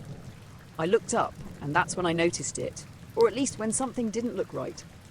The shadow of the mailbox, the one Luna was sniffing, was a few inches off from where it should have been. I know that sounds stupid, but it was like the shadow didn't line up exactly with the post. Not by much, maybe the width of a finger. It was just slightly to the left, like someone had printed the world twice, and one image was a hair off from the other. I blinked, rubbed my eyes, thinking maybe I'd just looked too fast or the light was tricking me. But when I glanced down, Luna's shadow didn't quite match her body either. The shape was right, ears, tail, everything, but it seemed shifted. I stepped closer, and it almost felt like the ground beneath us had a delay, like the sun was hitting us through water. I told myself I was overthinking it. Maybe my eyes were tired. I tugged on the leash and kept walking. The sidewalk curved toward a row of old maples, their branches tangled overhead. The air had this stillness to it, no wind, no birds, no traffic, just the squeak of Luna's collar. Then, about halfway down the block, the shadows changed again. I don't mean they got longer or darker, just wrong. All the angles shifted slightly, like everything in the world had been nudged a few degrees without me moving. The streetlight's shadow leaned the opposite direction of where the pole stood. My own shadow, stretched out ahead of me, looked like it was cast by a sun that wasn't where the real one was. I stopped walking. Luna did too, her ears twitching. She stared down the street, tail stiff. I turned my head slowly, trying to find the light source, maybe a reflection from a car window or some kind of optical illusion. But there were no cars, no movement, just the same quiet street and the evening light. Then the sound started, not loud, just this faint electric hum. You know the sound a power line makes when it buzzes on a humid day? It was like that, but lower. Almost like it was coming from the ground instead of the air. Luna started whining, low in her throat. I crouched to calm her, but she wouldn't take her eyes off the far end of the street. Her hackles were raised and the fur along her spine rippled like she was watching something move that I couldn't see. The hum pulsed once, a soft vibration I felt in my knees, and all at once every shadow around us shifted again. Not gradually, but instantly, like the frame of a movie jumping. The world flicked for half a second out of sync. Luna yelped and tried to bolt. I barely caught her leash. My chest was pounding, but I forced myself to stand still to look around, to see if anyone else was there. Every instinct told me not to. I did it anyway. The street looked the same, but off. It's hard to describe without sounding crazy. The light felt thicker somehow, like it had weight. The air seemed slower, not quieter, but like sound itself wasn't moving right. Even my footsteps, when I shifted my weight, seemed to echo half a beat late. I called out just a quick hello, and my voice came back too soon, like the echo bounced from something closer than it should have been. Luna barked once, sharp and panicked. The sound barely carried. Then I noticed something across the street. There was a shadow on the lawn of a white house, a figure-shaped one, but no one standing there to cast it. It wasn't detailed, just a dark outline. I blinked and it moved slightly, the same way the mailbox shadow had earlier, like sliding across the grass, independent of the light. I thought my brain was breaking. I tugged Luna's leash and started walking faster. I didn't run yet. I just wanted to get out of that block, get back toward where other houses had lights on, where I could hear normal sounds again. The hum followed though, faint but steady. Every few seconds, the shadows seemed to lag again. Just a flicker, barely noticeable, but enough to make my stomach twist. The streetlights came on, one by one, flickering to life in that uneven way they do. Their orange glow should have overpowered the sunlight, but it didn't. The two lights overlapped in this weird double exposure effect, like the day and night versions of the world were bleeding into each other. When I turned the corner, the sound stopped, just cut out mid-pulse. The air suddenly felt normal again. I looked down. My shadow matched perfectly now. Luna's too. She stopped pulling and looked up at me like nothing had happened. I stood there for a long time, just listening. There were cars again, way off in the distance. I heard a dog bark somewhere, a door slam. Everything ordinary. I kept expecting to look back and see something behind me. A person, or maybe just that mismatched shadow. But there was nothing. We got home about 20 minutes later. I didn't even realise how fast I'd been walking until I looked at my watch. The route usually takes almost 40. My legs ached like I jogged the whole way.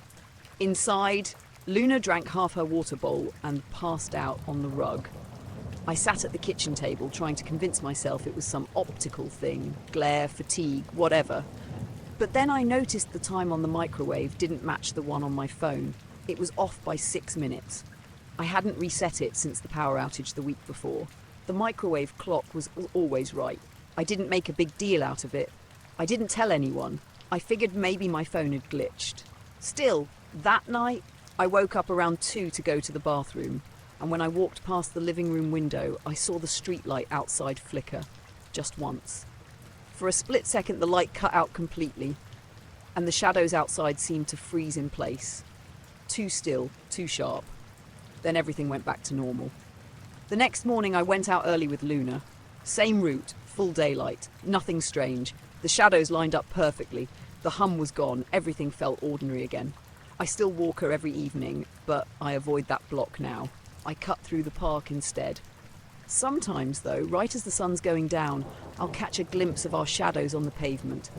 And for just a heartbeat, they don't seem to line up quite right, like the lights waiting to slip again.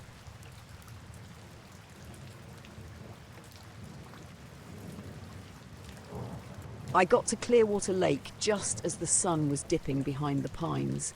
It was late September and the air had that crisp bite that made you grateful for the flannel shirt you'd stuffed in the pack. I'd been out of the city for a couple of days alone, just me, my tent, and the lake. The drive out there was quiet, the kind of quiet that settles in your chest and makes the world feel slightly slower. I set up camp near the water's edge, careful not to go too close to the muddy bank. My little Honda handled the forest roads well, and I parked it just far enough to keep the headlights from shining into my tent. I wanted dark, the kind that lets you actually see stars. After a quick dinner of canned chili heated over a small stove, I sat on a log near the water, sipping lukewarm coffee from a mug and letting my eyes adjust. The lake was like glass, perfect reflections of the tree line, the sky, the stars. I leaned back, legs stretched out, and watched as the first pinpricks of night appeared.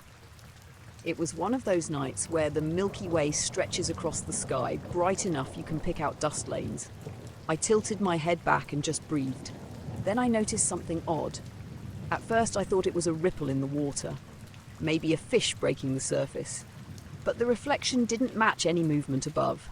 One of the stars, right near the centre of the Milky Way's reflection, drifted sideways under the water, slowly, deliberately, like it had a mind of its own. My stomach tightened. I blinked, convinced I was seeing things. I scooted closer to the water, trying not to disturb it. The star kept moving sideways, slipping across the reflection, leaving no ripple, no distortion. Nothing above the water corresponded. I leaned over the edge, trying to see if I could catch a hint of light breaking the surface. A fish, a branch, anything. Nothing. I muttered to myself, "Okay, that's just a reflection." But even saying it out loud didn't help. My hands were shaky, gripping my coffee mug too tight. The star drifted a few more inches and then stopped, hovering beneath the surface like it was suspended in glass. I tried to rationalize, light bending weirdly on the water, maybe a small current, but the lake was perfectly still, almost unnaturally so. There was no wind, no breeze, the reflection of the trees didn't sway, the water didn't move. Nothing. I stepped back from the edge and scanned the sky, trying to match stars. Everything above looked normal. Orion, Cassiopeia, the usual clusters, all in their place, constant, predictable. That one reflection had no counterpart above. I debated leaving, driving back to the campground entrance, calling someone, anything. But my curiosity anchored me. I wanted to see if it would move again. I sat cross-legged near the water, my camera beside me, thinking maybe I could catch it in a long exposure. I set it up on the tripod, pointed toward the star cluster and clicked. The exposure was 5 minutes. I watched, barely breathing, and waited. The star's reflection drifted a little more, then stopped again. I could feel my pulse in my ears. The lake around it stayed perfectly still. No ripples, no bugs landing, no wind brushing the surface. The reflection moved like it had its own gravity, independent of the real sky. When the camera clicked again at the end of the exposure, I leaned back and checked the screen. The photo was weird. The reflected star had elongated slightly, a faint streak where my eyes hadn't noticed one. The others were normal, sharp points. I stared at it for a long time. I tried to shake it off. Maybe it was my eyes, maybe the long exposure messed with my perception. I leaned back, wrapped my arms around my knees and stared at the stars. The lake was calm again. The drifting star, if it had moved, had stopped. I heard a faint sound then. Not a splash, not a rustle, a subtle, low hum, like metal resonating in the distance. I turned my head, trying to catch the source, but there was nothing. Just the lake, the forest, and the stars. The sound matched no pattern I could identify. It wasn't birds, it wasn't insects, it wasn't wind. Just there. I decided I'd had enough for one night. I packed the camera back in its case, grabbed the reflection, the drifting star, the hum, gone, or maybe just hidden from my immediate view. I didn't wait around to find out. I zipped my tent, crawled in and tried to sleep. Sleep didn't come easy. I kept hearing that faint hum, rhythmic, almost like it was pulsing in time with my heartbeat. Every time I rolled over, I thought I saw a flicker in the tent fabric, but nothing was there when I opened my eyes. Morning came cold and grey, fog rolling across the lake. I unzipped the tent and the water looked normal again. Reflections lined up with stars perfectly, no drifting lights, no streaks, nothing. I packed up and drove back the way I came, watching the forest and sky, waiting for anything unusual. Nothing. At home, I checked the photos. The long exposure captured the streak I'd seen, faint but undeniable. Everything else was normal. I stared at it for hours, tried to figure it out, couldn't. I've gone back to that lake several times since. Clear nights, same spot, same equipment, nothing. Normal reflections, normal stars. I can't explain that drifting light. Can't explain the hum. Can't explain why it only happened that night in that place and why it seemed so deliberate, so aware. I tell people about it carefully because it sounds insane. It feels insane when I think about it, but I know what I saw. The lake, the stars, the one reflection that refused to stay put. I got home safe. Nothing followed me. Nothing else happened. But sometimes when I see a still lake at night, I swear I can see one star out of place, waiting to drift again.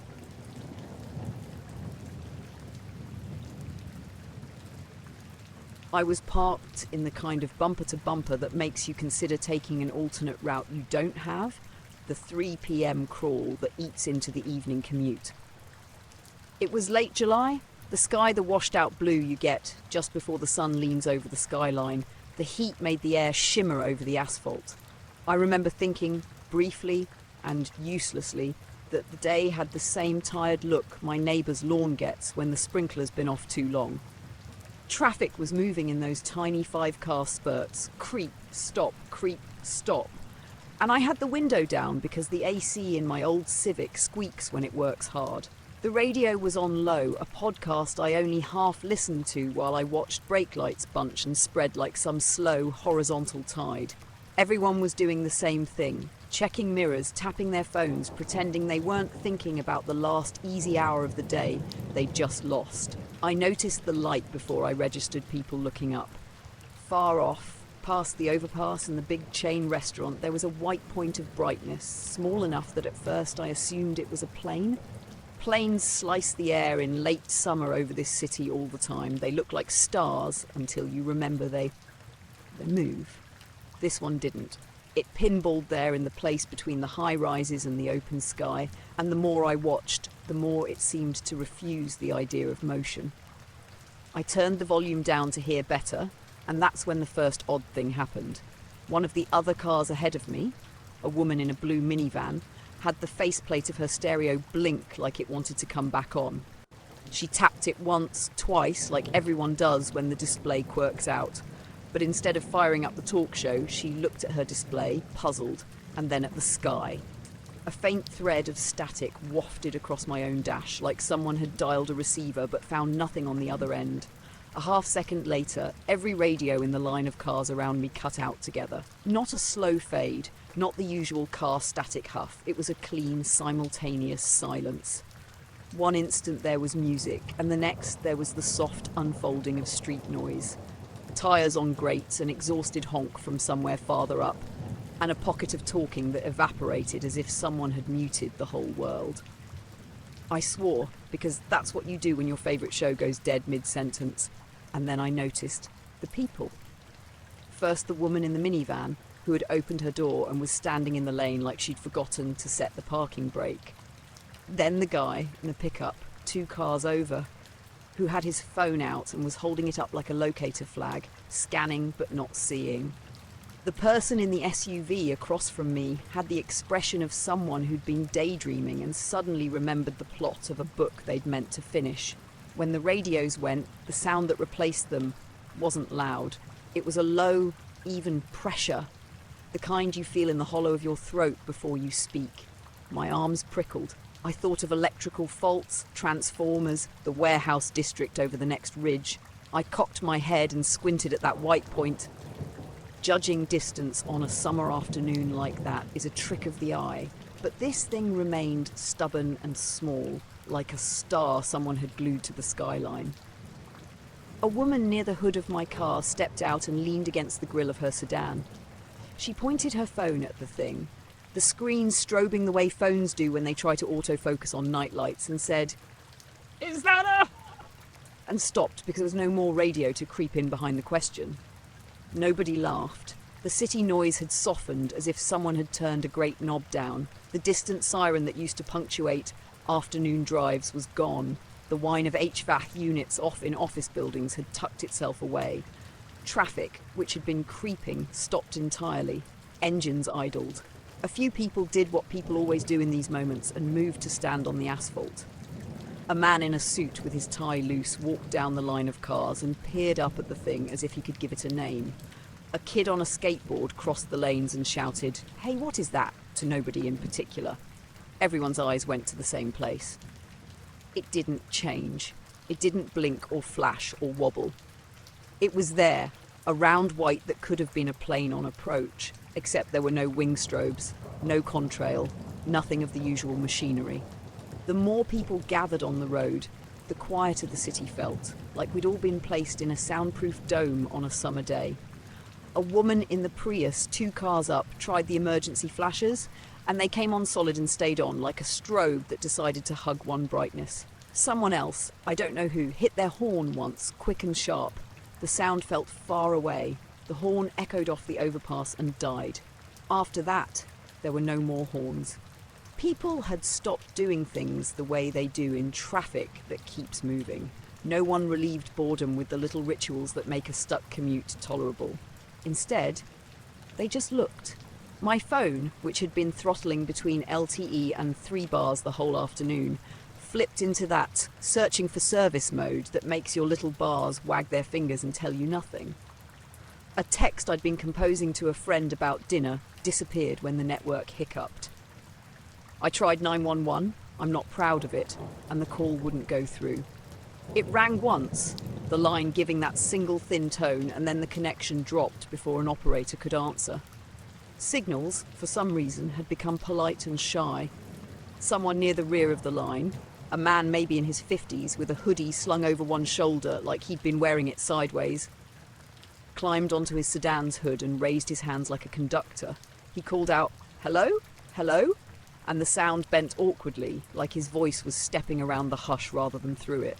People answered in little clusters, voices overlapping and levelling into a low hum that matched the feeling in my chest.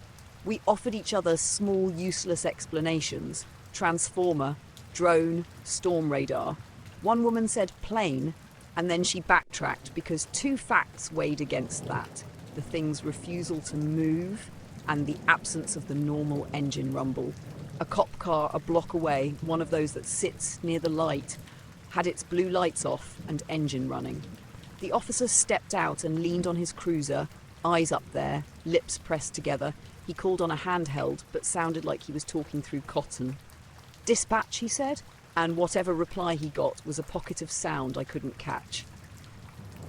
After a minute, he closed his mouth and walked toward the stalled traffic, not with the briskness of someone taking command, but like a man who wanted to see what he needed to see before deciding what to say. There was a smell then. Not smoke, not diesel. A clean, thin, metallic tang that rose into my nostrils and made me think of hospital rooms and the hair of electricity you smell before a thunderstorm. It sat behind my teeth. My skin prickled again. I realised I'd stopped blinking, as if my eyes were holding frames from a movie I hadn't asked to watch. Finally, after what might have been 3 or 5 or maybe 10 minutes time stretched there, elastic, the white point thinned at the edges, and then it blurred like someone rubbed a thumb across a wet photo. There wasn't a dramatic whoosh or a flash. It was quieter, like the world exhaling and taking a breath. In the second the light faded, the radios came back. A car 2 rows up erupted into static and then music, a DJ's voice sliding out half a beat behind the moment we'd been holding. A podcast that had been mid-sentence went on like the missing words had been tucked back into place. People in the street cheered, not loudly. There was a tentative edge to it, like applause in a library. The woman in the minivan, who'd stood with her door open, climbed back in and wiped at her face with the back of her hand. The kid on the skateboard, who had been the most animated person on the road, hopped off and rode away like he hadn't just been watching something impossible hang over the city. Traffic started up gradually, the way a line of dominoes can decide to be patient. I idled for a second longer and checked my phone. One of the missed emergency calls had finally gone through and left a voicemail asking for my location in a flat voice that made me feel very small. The sky over the city was exactly the same pale blue it had been when I first saw the white point. There was no residual glow, no smoke, no contrail. My podcast's last sentence read on the screen like it had never been interrupted. That night on the news, there was the usual toll of small human dramas, fires and traffic jams and weather updates. Nothing about our stretch of the 405. Someone in the comments on the local feed said they'd seen something like a plane hovering, and others piled on with optical explanations I wanted to believe. I slept all right, but I woke a few times and lay in the dark, listening to the refrigerator and the tiny size of the apartment building, trying to map the sound against the shape of the sky. Next morning I told one person, a co-worker, who shrugged and said he'd been on the other side of town and had not seen anything, and then he added his neighbour's dog hadn't stopped barking for 2 hours the previous evening. Small confirmations, an echo of the event rather than a record. Later, the traffic reports had only one line about a brief delay due to vehicle slowdown, and some talk radio filled the emptiness with speculation and callers claiming they'd captured it on camera. I checked the videos people had posted over and over. Most were blurred by phone shake and distance and the human need to keep filming when you should probably be running. I drove home that evening on a different route. the commute feeling oddly ordinary. When I pulled into my driveway, I left the car idling a second longer than usual. I thought about the way all the radios had cut out together, how tidy and simultaneous and inexplicable that silence had been. I thought about the little metallic smell that still lingered when I opened my car door, like a faint memory of that pressure. Inside my apartment, the TV complained about network updates and the kettle on the counter ticked like a piece of clockwork. I made coffee because after a day that stretched the edges of what you trust, coffee is a thing that clings to the facts. The morning show mentioned a brief radar glitch over the metro area, but nothing firm. My neighbour knocked and borrowed some sugar and asked if I'd seen it. She had, from her balcony, and we stood in the kitchen and compared the odd human things we'd done in those minutes. Got out of the car, called a friend, tried to reach someone officially in charge. We laughed a little in that hollow way people laugh when someone else says the word weird with the same tone you'd use to say sorry. I thought about making a scene of it, going back to the office with a report, finding a newspaper story thick with eyewitnesses and explanations. But oddness is a messy thing. It gathers itself into rumour and then scatters like ash in a gust. I kept the memory in the way you keep a loose stone in your shoe, there, at the edge of awareness, irritating and impossible to ignore, but not yet enough to stop you walking.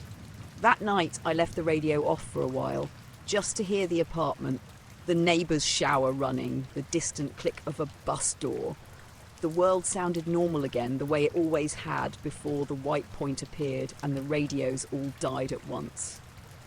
I slept with the window cracked because, who knows, you tell yourself. If something like that ever happens again, maybe someone else will have a better answer. But if it does come back, I told myself, I'll be on a different road, maybe at a different hour, and maybe the thing will make just enough sense for the day to keep its shape.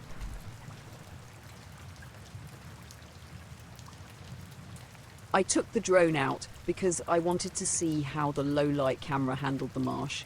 It was one of those nights where the air smelled of salt and mud, cool and steady, and the town lights were tucked back behind the ridge, so the sky over Grey's Marsh looked raw and full of stars. I'd been meaning to test the sensor for weeks. The model I'd saved up for was supposed to be good in dim conditions, and the marsh had that clean, empty horizon I like. No neighbours, no road hum, just water and reeds. I set up on the edge of the gravel lot under the one sodium light that glowed like a borrowed moon. My phone had one bar, the controller synced, the little propellers warm still from the test spin. The drone launched easy, all steady green LEDs, and climbed over the reeds until the camera feed filled my phone with the black blue of the marsh. I pushed the ISO up a notch and let the thing hover, listening to the prop whine and to nothing else. At first, it was exactly what I wanted. Soft reflections on the channels between the grass, a few high points on the water catching the distant town glow, the faint line of boats tied to a forgotten pier. I panned the camera slowly, scanning for the shapes I'd seen in daytime. The skid marks through the sedge, the old wooden stakes that used to mark a boat slip. I tried a manual exposure, letting the sensor gather light while the drone held position. Then something showed up on the live feed that I didn't see with my eyes. A faint circular patch of light was perched on the marsh surface.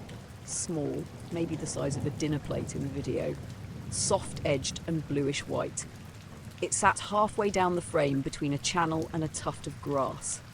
I watched it for 3 seconds, half expecting a headlight, a flashlight from a distant jogger, something to explain the glow. There was nothing above it in the camera view to be a source. No flare in the sky, no reflected light on the water higher up. On the ground at eye level from where I stood, the marsh was the same blackness I'd seen when I launched. There was no glow from my vantage point. I nudged the sticks to move the drone left, and the circle shifted left in the image, as if pinned to the ground and following the camera's point of view. I moved right, and the circle slid right the same distance. When I pushed forward, it scrolled toward the lower edge of the frame and then hung there. It tracked my movements precisely, like a cursor tied to the drone instead of anything on the marsh.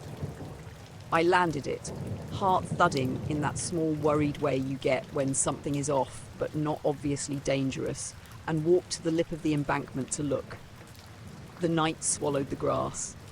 There was no ring of light, no lantern, no reflective plastic. The marsh was empty in the way marshes are empty. Only the scrape of reed and somewhere 100 yards off, the faint click of a bird that had already gone quiet.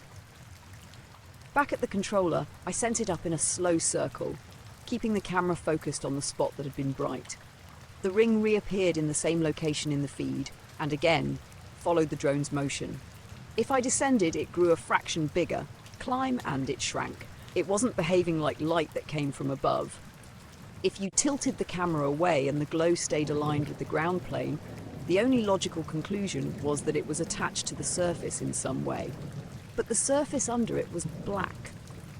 My phone camera, handheld, gave me nothing.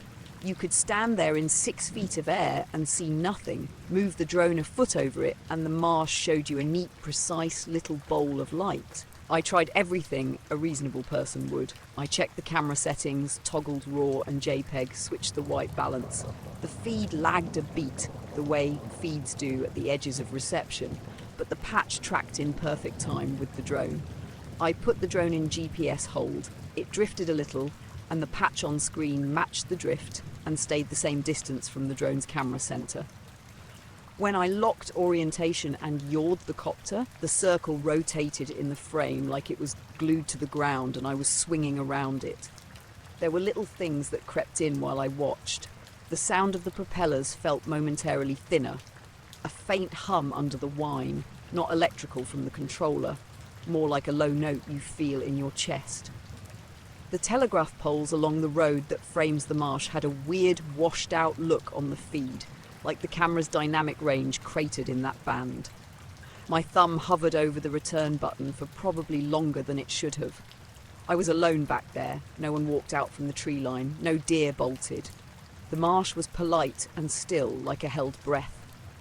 I wanted a better look, not just the phone feed. I walked the embankment out to a small, flattened clearing I knew, something the town used for a bonfire once in a blue moon. I could see the angle the drone was at, and halfway through the walk, my phone went from 1 bar to none. The feed stuttered once, then reconnected. When it did, the patch had moved a little, not in a way that matched me walking. It had slid sideways, a slow, deliberate drift. I told myself there was a reasonable explanation. Lens artifact, moisture on the sensor, some kind of retro-reflection from a submerged bottle or tin can that glittered under the wavelengths the sensor picked up. But every time I swung the drone to where the patch was and fired a burst of high shutter speed frames, the stills showed the glow with a slightly different edge. Sometimes fuzzy, sometimes with a tiny crescent notch on one side like a shadow passed across it. The still images showed nothing above it. The frames would crop down to black water and reeds that looked, in daylight, like they should be utterly ordinary. I brought the drone down closer, 2 meters off the muck, letting the downwash flatten the sedge. The feed showed the light grow until it took up half the frame, round and patient. I beat the forward stick once and it slid aside. I punched to the left and the circle obediently trailed to the left edge. When I tried to hover dead still and lift the drone straight up, the patch in the feed stayed put on the ground and the background snowballed away. At that height, the drone picked up something else. A faint pattern under the glow, like contours in the mud, small regular ridges. The camera's night noise made it hard to be sure, but it felt like someone might have laid something into the marsh years ago. A partial ring of posts, the remains of a pier. I eased down until the drone was a hair's breadth over the reeds, and the light took on a sharper edge. For a second, the notch I'd seen in the stills became a narrow slit that opened and then closed. I don't know why I tried this next, but the idea came like a dare. I tilted the drone's camera obliquely so I could see the glow and also the surface of the marsh to one side. As the angle shifted, the patch slid as if trying to keep itself centered under the lens. It was impossible physics for a thing that was merely a reflection or a patch of bioluminescence. The light matched the drone's motion as precisely as a tether, but there was no apparent tether to the surface. Nothing floating, nothing on the reeds, nothing in the shallow run of water that reflected the town. My chest felt tight. The rational gears in my head tried to keep up. It's electronics, it's optics, it's the sensor being fooled in a way you haven't seen yet. I set the drone to circle at 6 meters and walked away to give myself perspective.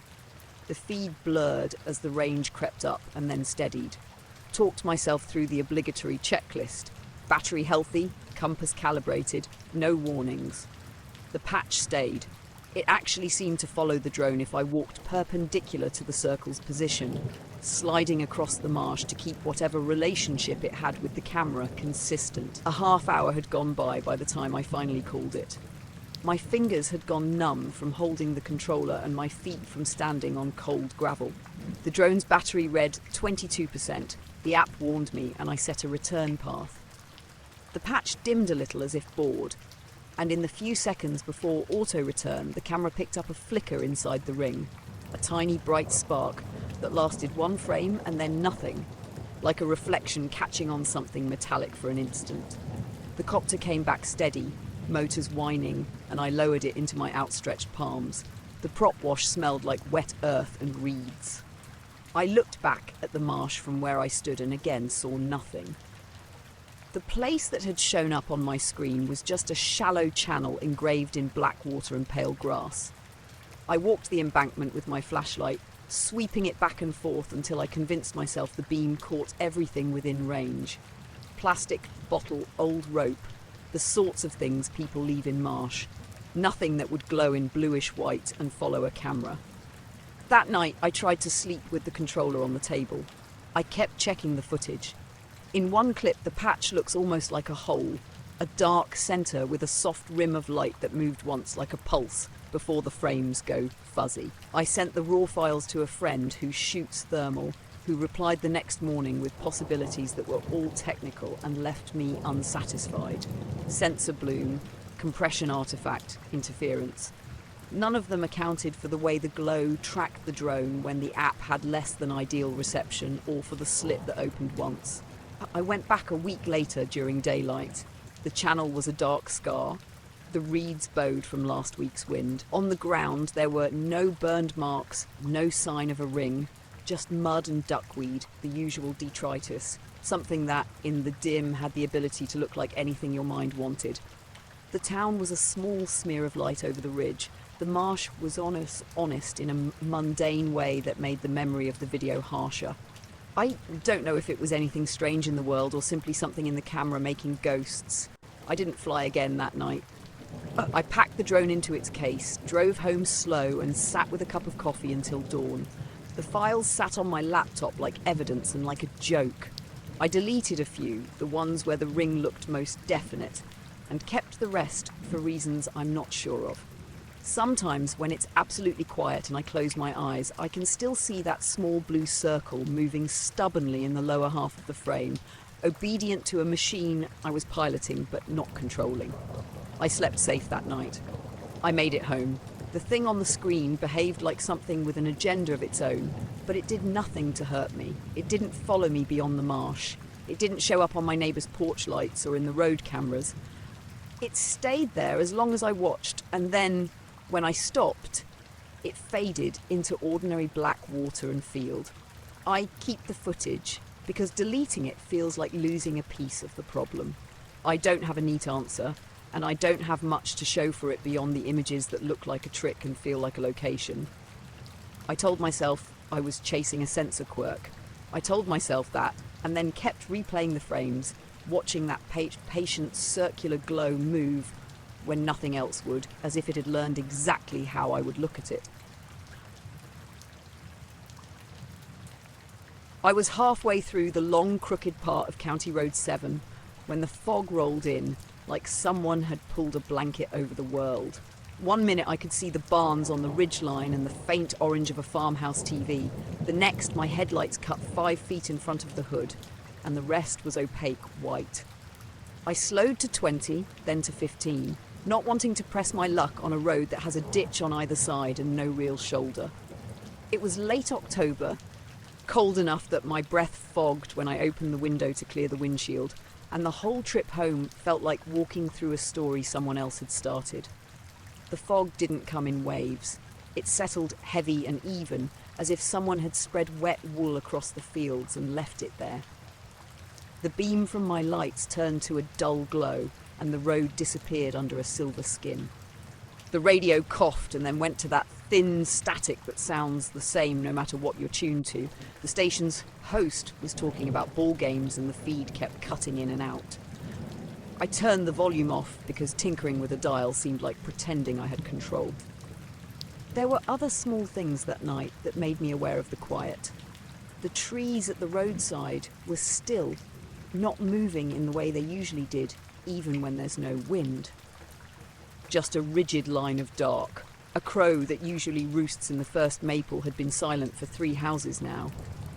I passed the old Miller place and thought for a second I saw the porch swing move, but when I blinked, it was still. My skin went prickly right around the shoulders. You notice this kind of silence when you spend enough nights on the road. It reads like a sentence you can't finish. Then the field on the left caught light in a way that made my chest tighten. My headlights picked out a row of vertical shapes standing maybe 50 yards inside the fence line, all facing the same way, toward the far edge of the property, not toward me. At first I thought they were deer standing in a single file, like the weirdest deer line I had ever seen. But they didn't move. Not a flick of an ear, nothing. They were tall and thin, spaced like fence posts, and when the light washed over them, they looked like silhouettes cut from cardboard. I killed the high beams without meaning to, then turned them back on as if a flash would change whatever I was seeing. The shapes remained, 10 of them maybe, all the same posture, shoulders square, heads level. They could have been people, I thought, a group of farmers watching the fog, but they were too perfectly aligned, as if someone had measured spacing with a stick and set them down in a row. I stopped the car as carefully as I could on that narrow strip of asphalt. The engine idled, the field was a pale smear around those blocks of shadow, and the radio was a memory. I sat there breathing, feeling foolish and suddenly very watched. I reached for my phone the way you do when you want a witness for something you don't trust your own senses on, and snapped a quick picture through the windshield. The camera obliged with a soft click and then a tiny black rectangle where the screen should have shown the photo. I thumbed the gallery and the picture was there as a thumbnail, blurred, nothing like what I saw with my eyes, mostly fog and the quick red of my taillight reflection. I tried again, holding the phone still on the glass. The second exposure came out as a white smear with a dark bar where the road divided. When I looked back up, the figures were unchanged. I got out of the car without thinking about the ditch. The air slapped cold across my face and my boots made little noises on the wet pavement. Up close, the fog had texture almost like breath. The shapes in the field looked less like deer than they did like men who'd been made of shadow, taller than the fence, somehow more vertical than a body should be. I walked to the passenger side and leaned my head toward the glass. It felt absurd, like leaning to check a painting you don't trust. They were definitely there. 10 of them, maybe 11, spacing perfectly, all the same stance. I could have sworn I saw a seam of collar where the head joined the shoulder on one, but the light smeared it out like smoke. For a moment I thought I heard something behind me. Not a voice, not even a mouse scrape, just a soft, steady vibration that seemed to run along the highway under my feet. It wasn't the kind of vibration a passing truck makes. It was more like a distant motor humming in harmony with the fog. I told myself to be sensible. People sometimes stand in fields for reasons that make sense. A bonfire, a shoot, a kid's prank. The thought of people out there in that cold, perfectly lined up like that, made little sense, but it had to be less strange than anything else I could imagine. I eased the car into reverse, keeping my foot feathered on the pedal so the tyres wouldn't bite the shoulder gravel and send me careening into a ditch. I wanted a better angle. Wanted to see a face, a jacket, anything that anchored them to the world I lived in. As soon as the car started to head backward, the shapes winked out. They didn't walk away. The fog didn't thicken in front of me to hide them. 1 second those dark blocks were there. The next there was nothing but a uniform grey across the field where they'd been standing. And then the fog itself let go like someone had unclenched a fist. The air opened up in a way that made my eyes water. I could see the ridgeline again, the farmhouse lights, the silhouette of the old silo over Miller's place. The road ahead was clear as paper. The radio, the station I'd been listening to, came back a beat later with an announcer asking if anyone had tickets to the game. The whole interruption was so small, so precise, that my throat made that tight, stupid sound when you try to laugh and it comes out like a cough. For a few seconds I sat frozen in the driver's seat, one hand on the wheel, the other over the phone, which was still showing the black rectangle of the photo that didn't match my eyes. I rolled the car forward a few feet and stopped. The field was ordinary, marshy grass caught in the fence, a trampled path leading to a gate, no people, no shadows shaped like people, no marks on the ground where a body might have stood. The dew on the grass glistened in the headlights, each blade outlined like a row of tiny, indifferent teeth. I drove on very slowly. The smell that had been in the air, metallic and cold like after a storm, faded with the fog. My hands were damp where I hadn't noticed I'd been clenching them. My phone, which had refused to display the figure properly, finally loaded the picture all the way through, a smear of fog and a thin black bar of road. The shape where those things had been was a washed-out pale, like a rumoured absence. The rest of the drive home was a study in small, dislocating things that added weight to the evening. The Miller place had its porch light on now. When I'd passed 5 minutes earlier, it had been dark. A dog in a yard 2 streets over barked once and then stopped. My neighbour's car, which I knew from habit to be in the drive, wasn't there until I saw headlights slide into the space 5 minutes after I pulled in. My watch read 11:57. The oven clock over the sink said 11:44. I made tea and didn't drink it warm because the heat meant too much. The kettle hissed and hummed like an engine coming back to life. I told myself it was fatigue. I told myself the fog had played tricks with depth and distance, that my mind had supplied order where there was none. I told myself all the reasonable things. I also drove back the next morning in the light, taking the same curve at a careful speed, looking for any sign that the field had been occupied the night before. Footprints, cinch marks in the grass, anything. The ground was undisturbed in the way that makes you wonder if you're missing something essential. The wet grass leaned the same direction it always did with the morning wind, and the fence posts showed no fresh scuffs. People asked if I'd gotten anything on camera when I told the story later at work. I showed the picture on my phone and everyone squinted and said the same things, maybe a smear, maybe a trick of exposure, until someone else said flatly, "You saw a lineup of people standing in a row and when you backed up they were gone and the fog lifted." Saying it made it sound worse and truer. Nobody laughed. That night a neighbour texted to ask if I'd left a porch light on. Their message was the first normal thing that stuck for hours. I answered with a simple yes and nothing else. I didn't sleep well. I woke once and walked to the kitchen window and looked toward the ridge where the field was. The silhouette of the silo was there under a clear sky, domestic and solid. I wanted to see the figures out in the field again, not because I trusted anything I'd seen, but because I wanted an explanation I could wrap in sense. The field was ordinary, and ordinary felt like something I could manage. I kept going back to small details, the exact way they'd been spaced like a fence, the fact that they faced away from the road, the way the fog had gone as if someone had taken a curtain from the world. Those images stacked and made no tidy picture. I learned to let them sit in my head as mismatched pieces.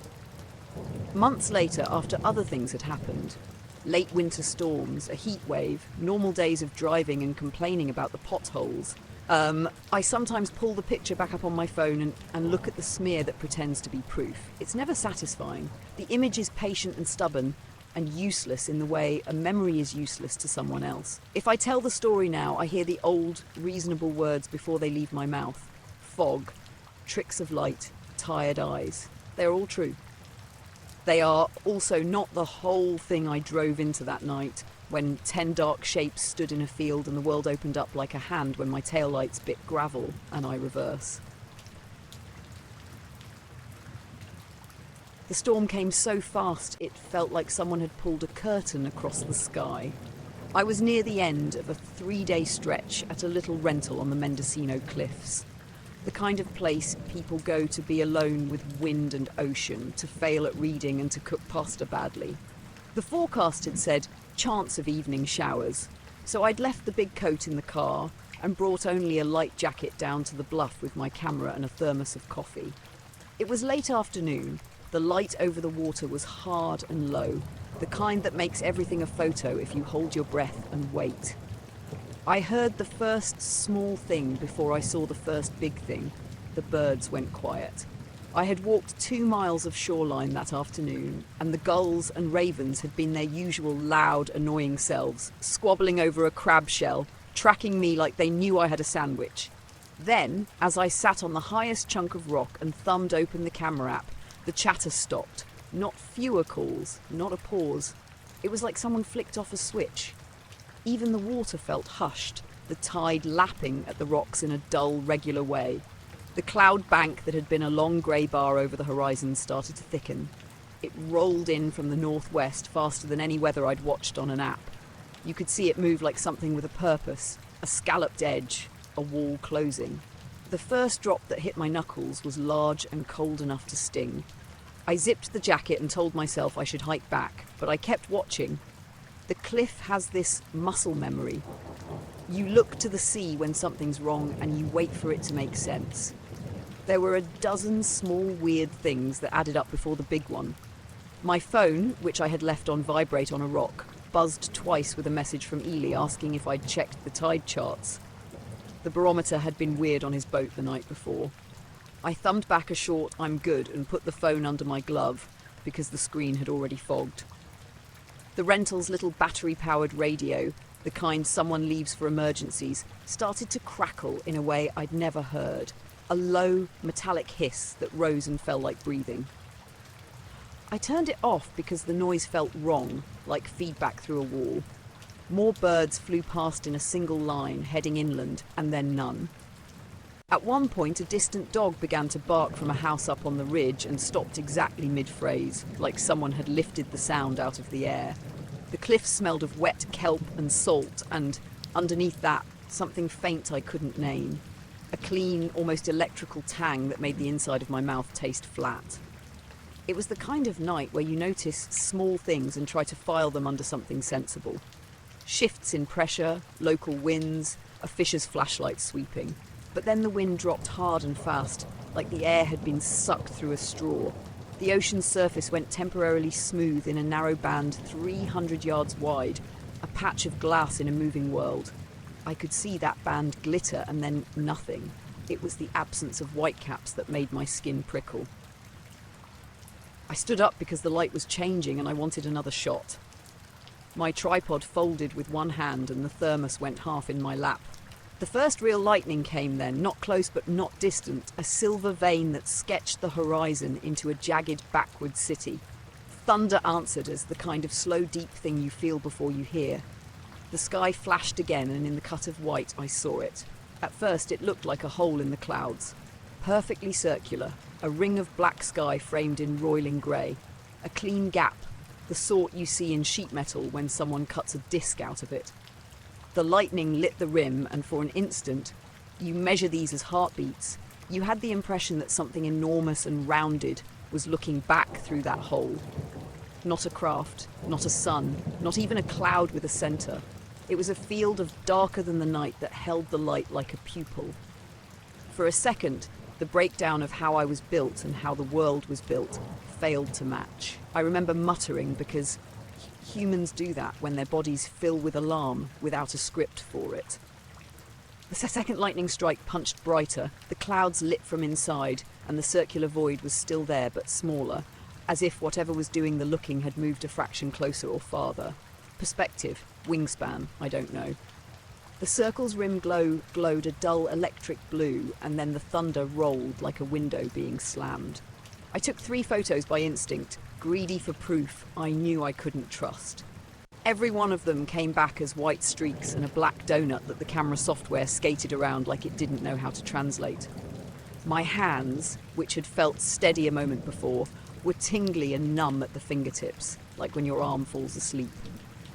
The radio that had been quiet flickered into life with a single bright pop of static. then a sentence from a weather broadcast about severe localized phenomena that cut out mid-word. When it happened, time narrowed. The world tightened to the three things I could see: the ring in the cloud, the white needle of lightning, and the cliff under my boots. For a second, 30 seconds, maybe two, I don't have a good clock for panic, everything else blurred at the edges. I felt watched in a way that wasn't a metaphor. The hair on my neck prickled like static being drawn to a wire. Then the hole closed. The clouds rippled like cloth and folded back together over the horizon. The lightning rattled away into normal thunder, and the patch of glass on the water dissolved into a line of foam again. The radio gave a last thin hiss and died to the slow ocean hiss. The birds began their calls, and the dog resumed a distant, uncertain barrage of barks. Eli's text came through in the lull. "You okay? Weird stuff on the barometer." I typed back with fingers that felt clumsy. Just, yeah, on my way. I walked back along the path faster than I'd intended. Stones slid underfoot. The spray from the plunge pool further down slapped my ankles.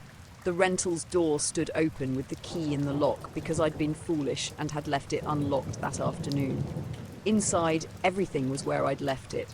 A jacket on the chair, an unfinished bowl in the sink, the radio face caked with salt I hadn't noticed before. The clock on the microwave read a time that was 3 minutes earlier than my phone. I told myself time's tricks are normal in storms, that barometric pressure plays with radios and batteries and a person's watch. I told myself the right things, and they fit like spare clothes. I drove home with the wipers on full and my hands white on the wheel. The highway was empty in the way highways get at night between towns, one or two headlights at a distance. I called Eli and told him where I'd been. We traded small, practical observations, the birds, the radio pop, like two people cataloguing an earthquake. He said he had felt the sky on the boat, a pressure like a fist low over the water. He wasn't a man prone to sentiment. I could hear the engine of his boat behind him on speakerphone, a steady old diesel sound. In the days after, people would say a weather system had done something odd. A shear, a rot where cells carved out a pocket of clear sky. The news would run a grainy clip taken from someone's porch camera with a cloud that looked like a ring, and commentators with diagrams and confident words. None of that language helped the way the circle had felt, the way the lightning had ripped the world into a shaped stare. I kept the photos on my phone and never showed them to anyone besides Eli. And even then, I only said, "You probably wouldn't see it anyway." There are sensible endings to evenings like that. You go home, you dry off, you do your laundry, and you forget the whisper of it. But I noticed small things going on for a while after. The milk in the fridge curdled a hair faster one morning. My neighbour said his compass on the boat had bucked by a degree for an hour, and once I swear my smoke alarm clicked once in the middle of the night, though there was no reason for it to. Those were little threads that could have common causes if you looked hard enough, and I looked. Mostly I remember the look of the hole and the brief feeling that something very big had turned its attention for a moment toward the patch of earth where I was standing. It was not a story with a tidy end. I made it back to my car. I drove home. I slept. The world made its ordinary sounds again. But sometimes when the sky is the right kind of heavy and the rain bangs at the window in a steady, patient beat, I find my mind easing toward the way that circle held the light. Not a craft, not a star, just a blank exactness that felt like a face turning. I drove out Friday evening, aiming to get a couple of nights alone in the National Forest near Pine Ridge. It was late fall, and the air had that crisp edge, the kind that bites your fingers if you're not careful. I set up camp off a small dirt road, pulled my old Subaru onto a clearing I'd scouted from a map, and started unpacking. The sun had just dipped behind the pines, leaving long, dark shadows stretching over the ground. I always liked this kind of quiet. The isolation, the smell of wet pine needles, but that night it felt different somehow. By the time I had the tent up, I'd collected enough firewood for a small fire. I got a fire going, the kind where you start with kindling and have to coax it into life. It was one of those perfectly still nights, no breeze, no rustling leaves, just the occasional creak of an old tree settling. I sat down on a log and poked at the fire, trying to get it to catch properly. The flames flickered oddly, like someone had blown on them, but the air was completely still. I shrugged it off, thinking maybe I'd piled the wood wrong, or maybe my fire starter was uneven. After a while, I noticed something at the tree line. A faint silhouette, maybe 6 or 7 feet from where the clearing ended and the denser forest began. At first, I thought it was one of the branches moving in the wind, but there was no wind. The shape didn't sway, it just stood there. I froze, staring. It was dark, like a shadow, but humanoid enough to make my stomach knot. It held still for a few seconds, and then like someone flipped a switch, it was gone. It was gone. I blinked and squinted, convinced I'd imagined it. I tried to tell myself it was a deer or a large dog wandering through the trees. The problem was, I didn't hear any rustling, any snap of twigs. Nothing. It was like the shadow had been drawn into existence and then erased. I shook my head, poked at the fire again. The flames jumped higher, almost like they were reacting to something. That's when I started noticing little things off. The fire didn't flicker like normal. It would flare up or die down on its own, just a small quiver here and there, no pattern, like someone or something was breathing on it. I tried telling myself it was heat convection, but it felt wrong. I finished setting up the rest of camp and settled in. I had a thermos of tea and my notebook. I like writing when I'm alone, but I found myself not looking at the words.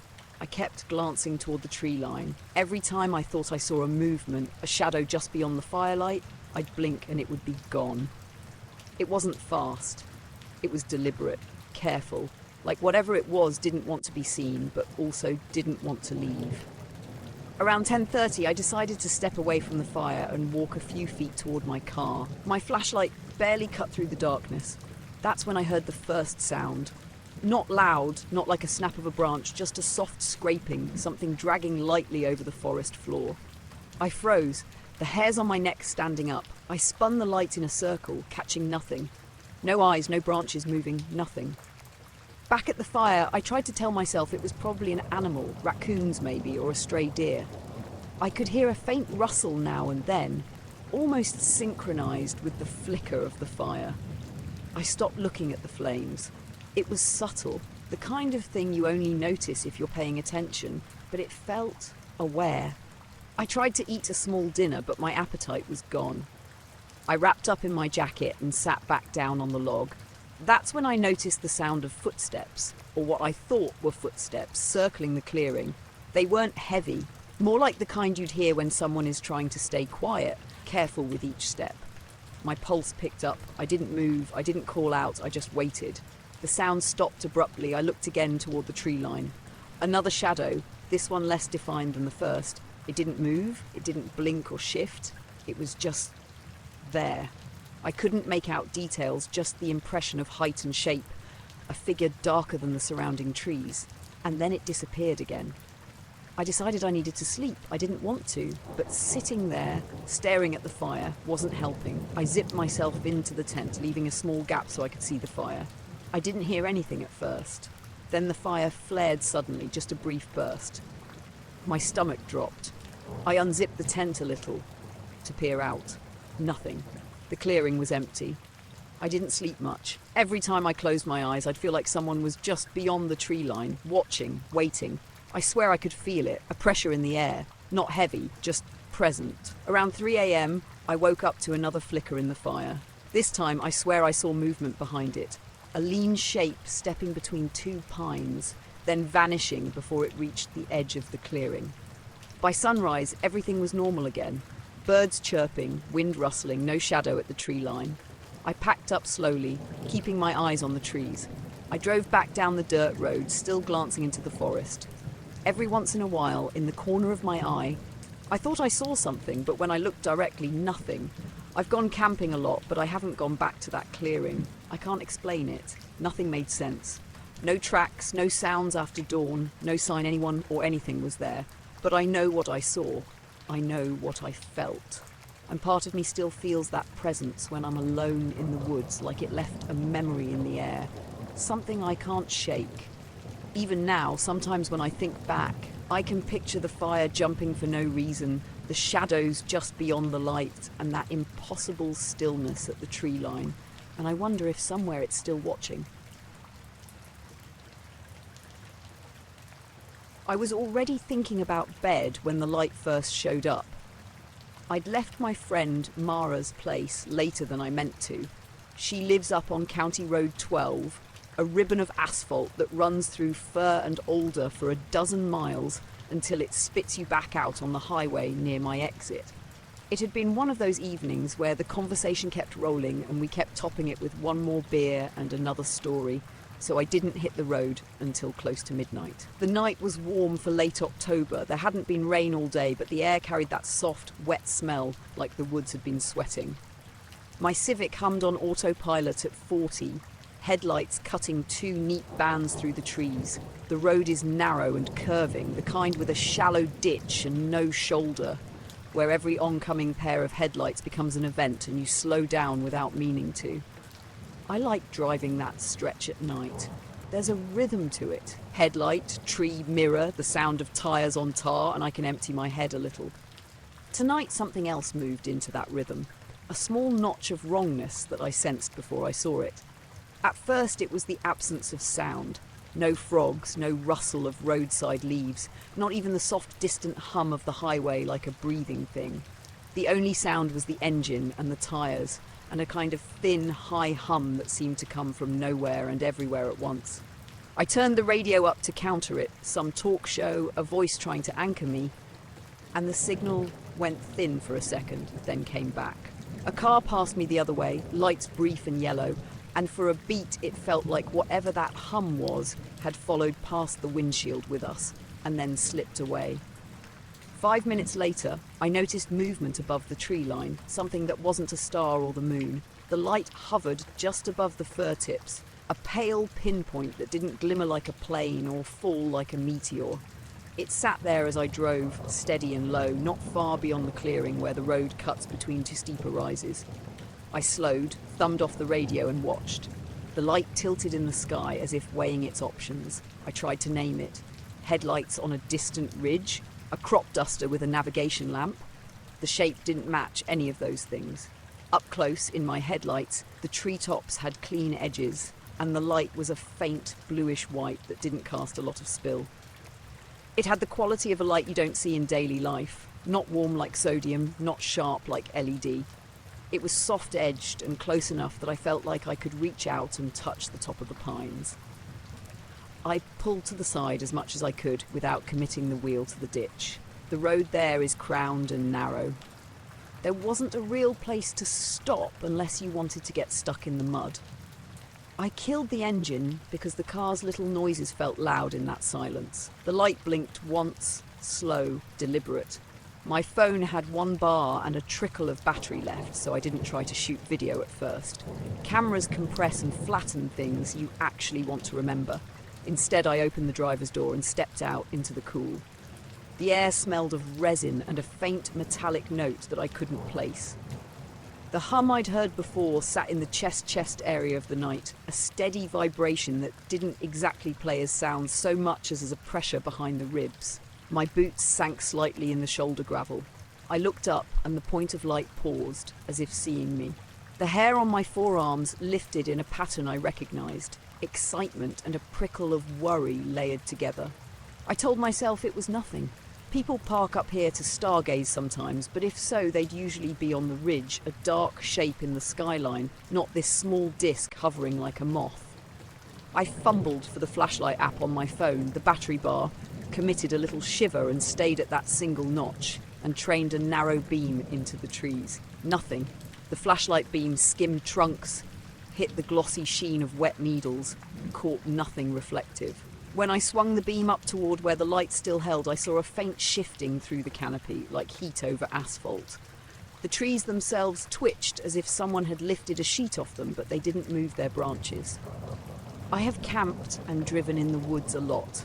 There is a vocabulary to the little things, and this was not within it. The light drifted a hair to my left, slow and smooth. I expected to feel the air change or hear a rotor or a rush. Anything mechanical to name it. There was nothing. Even the crickets were stilled. The light kept to that same low elevation, drifting with an ease that felt patient, as if it were watching where I was standing rather than moving on a path. I stepped back toward the car because the thought of being out in the open felt suddenly foolish. When I slid into the driver's seat and kept the door open a crack, the light held its position for a long time, maybe a minute, then tilted half a degree and drifted sideways, disappearing little by little into the trees. I started the engine again, not sure what else to do, and applied gentle throttle to follow. It kept pace with the car's forward vector, not higher, not lower, just matching the motion at a lazy, unhurried pace. I drove at 20, then 30, because there was this odd safety in motion, and the light synchronized with me like a companion on the shoulder. When I edged left to peer down an intersecting logging road, it mirrored back across the treetops and then pulled away, faster now, but with no sound, translating the forest into gaps of darker and lighter without shaking the branches. At a long S-curve, my heart sped because there was no reason for anyone else to be up here except hunters or late commuters, and the town had no aircraft in the way I could think of. I hit the high beams once, the way I would at an animal in the road. The light dimmed for a second as if the sky had blinked, then resumed. I honked the horn reflexively, and the sound rolled up into the trees and bounced back softer than it should have. The light did not react to the horn. It paused once at my shut-off, then resumed its drift, the same measured way it had at the beginning. I tried to follow it off the paved road toward a service lane where the trees opened up to a dried creek bed. The undergrowth made the car feel like a foreign body, and my headlights skimmed shapes I couldn't place. The light banked a little as if to indicate the creek bed's edge, then slid across the opening and vanished into a fold of furze without a trace. For an instant, when I leaned out of the window and peered hard, I thought I saw a darker silhouette in that glow, a curved, reflective surface, and then the darkness closed like a shutter. Because I'd kept the engine and lights on, I was still warm, and the dashboard clock insisted it was 12:42. My phone chimed with a delayed text from Mara asking if I'd gotten home, and I thumbed back an embarrassed not yet. The reception had been spotty along the stretch, and the message probably pinged off a tower the town's other side. It had the feel of being late to a quiet party. I drove the last few miles, slow and extra careful, not because I feared the light, but because the idea of being alone in the dark and wrong about what I'd seen felt heavy. When I got to the main road, the world snapped back the way a rubber band does. A car passed with normal speed and a normal engine, and the streetlights looked the way streetlights are supposed to. The radio had a station even though I'd kept it off, and a DJ was doing that easy morning already voice at some talk show I half remembered. On the city exit, I pulled off and killed the engine and sat a minute, letting the normal sounds of traffic and an idling generator near a convenience store bat against the quiet in my head. The clock on the dash read 1:11, later than I thought by almost half an hour. I got home tired, teeth brushed, and replayed it in my head into smaller pieces. I tried to name it with the usual baskets: reflections, a private aircraft, light from a distant utility tower. None fit neatly. I kept thinking about the way the light had drifted to me, not away, not over, like someone had reached out to study an object in their hand before letting it go. I slept in fits. The next morning I drove back up County 12 in daylight, eyes on the ridges and the tree lines and the creek bed where the light had settled for a second. There were no pressed paths in the grass, no scorch marks on trunks, no cable or lanterns. The maples looked the way they always did, unhurried, indifferent. A bird called like a cassette, skipping in one branch, and then normal songs filled the air like someone had rewritten a script. When I told Mara about it over burned coffee, she laughed at first, then stopped because the look on my face made her do the work of listening. Maybe it was someone with a drone, she said, because drones are the placeholder for a lot of weird things now. I shrugged and said I didn't want to assume a person. It didn't move like a toy, and I didn't hear rotors. She nodded and then added, quieter, or it was nothing. That was the kindest answer and the least satisfying. I still catch myself watching the ridgelines when I'm on that route, but mostly I've learned a different kind of attention. I slow a bit, look up, check the edges for motion, and keep driving. Things that are out of place in the woods tend to be explained with time. Some weird nights, some long quiet driving, and the world tells you a story that fits. This one didn't fall into the usual sentences. The light had been there, steady and patient, had paused when I stopped, had drifted without sound. It left no prints. It left me at my dash with the rubber band slack, the night ordinary in the places it should be, but a little thinner where the trees had been watched. I was driving back from my cousin's place in western Kansas, the kind of flat stretch that goes on forever. It was one of those nights where the air feels heavy and dry at the same time, and the kind of dark that makes you think the world has been drained of all colour except for the stars. I had my window down a crack, listening to the engine hum and the wind. Mostly empty road, nothing around for miles except the occasional distant farmhouse or windmill. It was about 11:15 when I noticed something. I had been staring at the road, but then my eyes drifted upward. The stars were everywhere, normal at first, scattered across the black. But then it started to feel wrong, subtle at first, like the light was stretching. The stars seemed to bend, not moving individually, but like the whole sky was tilting toward a single point low on the horizon, ahead of me. I rubbed my eyes, thinking maybe I was staring too long. I slowed down, keeping the car steady. Nothing else had changed. The road was still empty, the engine still humming. But the distortion didn't go away. The stars were tilting more noticeably now, stretching toward this one point where the horizon met the road. I tried to rationalize it. Heat mirage, maybe, or some weird reflection on the windshield. But the air was cool. There wasn't enough heat to cause a shimmer like that. Then I noticed it. A faint glow at the point the stars were stretching toward. It was pale, almost like moonlight, but not right.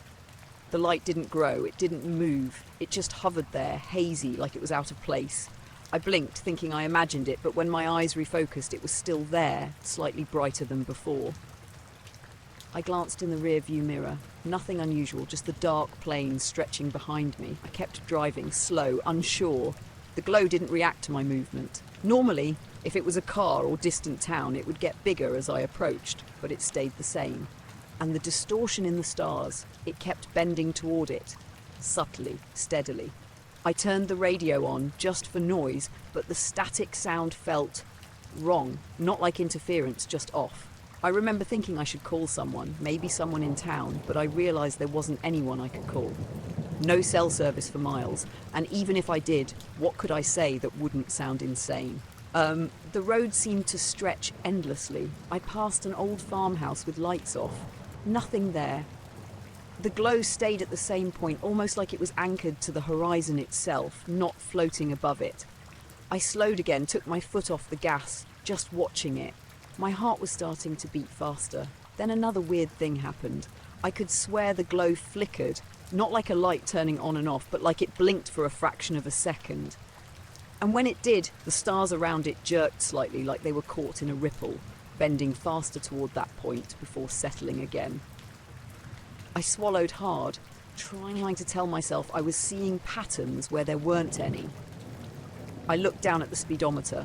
I had no memory of how long I'd been driving. I thought I had only been on the road maybe 10 minutes since the farmhouse, but the numbers said I'd covered almost 3 miles. That couldn't be right. The plane looks the same in every direction. There's no landmarks to judge distance. I shook my head, feeling a little dizzy. Then the glow went out, just vanished. No flicker, no dimming, no fade, gone. The stars too, they snapped back into their usual positions as if nothing had ever bent toward that point. The sudden normalcy was almost worse than the distortion. My chest tightened and I felt this odd nausea like I'd been holding my breath for hours. I kept driving, faster this time, the highway straight and endless. Every time I glanced at the horizon, I half expected the glow to pop back, half expected the stars to start stretching again, but it stayed normal. The wind in the open car felt ordinary, the road empty. It was like whatever had happened wasn't part of reality anymore. After a while, I passed a small gas station, all lights on, cars parked outside, the regular, mundane world. I pulled in, filled up, and sat in the car for a while, just staring out at the flat plain. Nothing moved in the distance. Nothing glowed, nothing distorted. I called my sister to talk to someone, anything, just to make sure I was okay. She asked if I was tired, if I'd been driving too long. I didn't tell her about the sky or the glow. I couldn't. It didn't make sense, and I didn't want to sound crazy. I made it home around 1 a.m., the streets quiet, the neighborhood normal. I sat on my porch for a while, looking at the sky, half expecting to see something repeat, but it was just the usual scattered stars. I went inside, tried to shake the feeling of being watched, of the world being slightly off kilter. I told myself it was exhaustion, mirages, something explainable. But sometimes, when I drive at night across open fields, I catch myself staring at the horizon, wondering if I'll see that same glow again, if the stars will bend toward a single point, quietly waiting for me. And for the briefest second before I blink and the world seems normal again, I feel the same pull toward that empty horizon. I woke up around 3:40 in the morning. No reason, just wide awake. The house was dead quiet. I remember thinking it was strange because I usually sleep through the night, but I had that weird half-alert feeling, like when you wake up because you heard something, even if you can't remember what it was. I laid there a minute, listening. Nothing. No creaks, no wind outside, just silence. I got up to get some water, still groggy, and when I passed the mirror in the hallway, I noticed it was fogged. That threw me off right away because the house wasn't cold and I don't take showers at night. The glass looked like someone had just breathed on it, but it covered the whole thing. I figured maybe it was condensation from the temperature drop overnight. I wiped my hand across the surface and expected it to clear, but it didn't. It just smeared. The fog was on the inside. I tapped it, thinking maybe I was half asleep and seeing things wrong, but it sounded solid, normal. In the kitchen, the small mirror by the back door was the same way, completely fogged, like it was holding moisture inside the glass. My phone said it was 3:47. The air in the house felt still, thicker than usual, like the kind of heaviness you feel before a storm. When I came back toward the hallway, I saw something move, just a shape, faint and quick, like a shadow gliding across the wall. It passed from the guest room toward the bathroom. I froze. It wasn't big, maybe the size of a person, but it moved differently, slower than someone walking, more like a reflection that didn't have a source. I blinked and it was gone. I stood there for maybe 30 seconds, not breathing, eyes straining against the dim light from the street lamp outside. The house felt wrong. I couldn't explain it, but the air had this low vibration to it, almost like the hum you hear when an old fridge kicks on, except there was no sound, just pressure. I went into the bathroom to check the light, and sure enough, the mirror in there was fogged too. I leaned in close, trying to see my reflection. I could barely make out the outline of my face, blurry and distorted. My breath fogged it more, but the pattern underneath didn't move. It looked like something faintly pressed against the glass from the inside. Not a full handprint, but streaks, curved in a way that didn't match mine. That's when I heard it, a single knock, dull and flat, coming from somewhere down the hall. Not the front door, not the walls. More like something tapping on wood softly, deliberately. I turned off the bathroom light to see better. The hall was dark, except for the thin orange line of light coming in through the blinds. I waited. Nothing moved. Then, just as I took a step forward, I caught another faint motion near the end of the hall. It wasn't clear this time, just a darker patch against the dark, like someone standing there still. I said quietly, "Hello?" My voice sounded small, stupid. The shape didn't react. I blinked again, and it wasn't there. I remember thinking maybe I was dreaming, so I went to the living room to wake myself up properly. I turned on the lamp. The window glass was clear, but when I looked at the decorative mirror above the couch, it was fogged too, completely opaque. I stepped closer. There was condensation running downward on the inside, slow and thick, like a window after rain. I felt my skin prickle. The mirror was old, one I'd bought secondhand years ago, but I'd never seen it do anything like that. I touched it and felt warmth, real, gentle heat radiating from it. I jerked my hand back. The rest of the wall was cold. I went back to my bedroom and turned on all the lights. The mirror on my dresser, fogged. The small one on the closet door, same. Every single one, the same milky film inside. I tried to take a picture with my phone, but the camera didn't pick it up clearly. The glass looked normal in the photo, even though to my eyes it was hazy. The air in the room felt heavier now. Not suffocating, just dense. I sat on the edge of the bed, trying to make sense of it. My heart wouldn't slow down. I could feel it pounding in my ears. Then, from the other side of the room, I heard a quiet scrape. It came from the mirror on the closet door. It wasn't a sharp sound, more like something dragging softly against glass from the inside. I stood up slowly, half expecting the sound to stop, but it didn't. It went on for about 5 seconds, then silence again. I don't know what I was thinking. Maybe I wanted to catch a mouse or something. But I opened the closet door, nothing inside. No smell, no drafts, just still air. When I looked back, the fog had started to thin at the edges, like whatever was causing it was fading. That's when I saw something faint move across the reflection. Not behind me, inside the reflection. A subtle distortion, like heat rising off pavement. It slid horizontally across the surface, stopped for half a second, then vanished. I jumped back hard enough that I hit the doorframe. I wanted to leave right then, but something in me didn't want to turn my back. I unplugged the lamp by the bed and carried it with me down the hallway. Every mirror-ast still had that same fog, though it looked like it was slowly receding.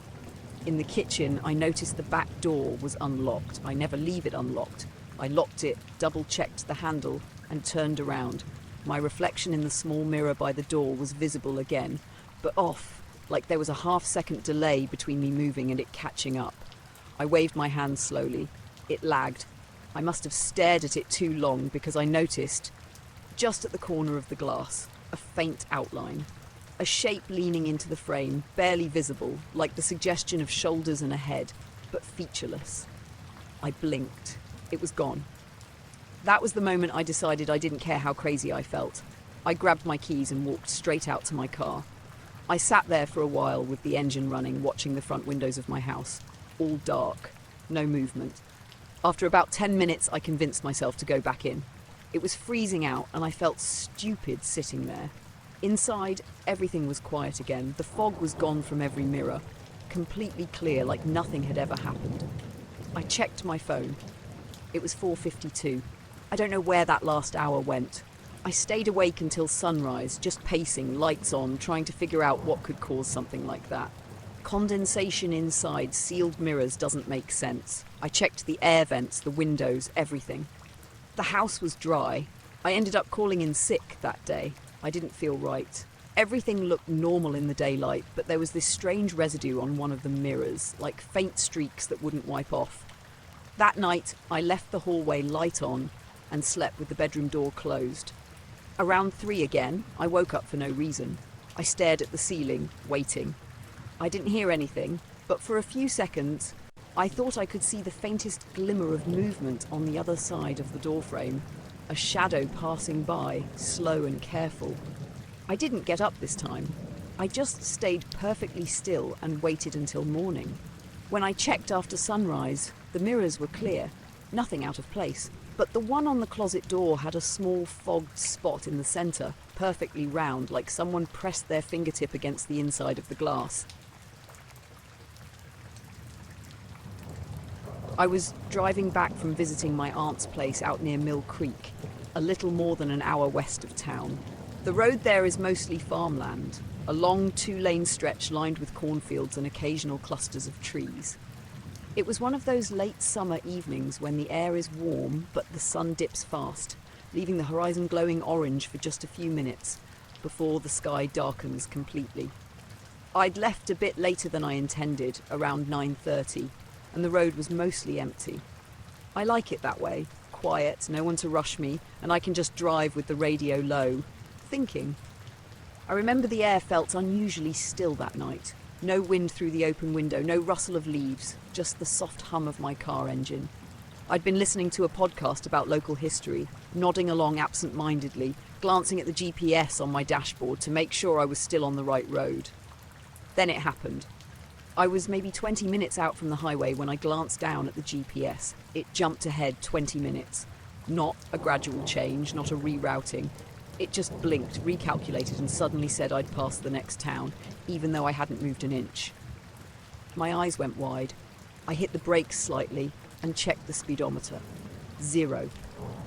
I hadn't touched the accelerator. I hadn't even tapped the brake for a hill or turn. I pulled the car over to the shoulder, my pulse quickening. I reached over and touched the GPS screen. It responded fine. No lag, no frozen interface.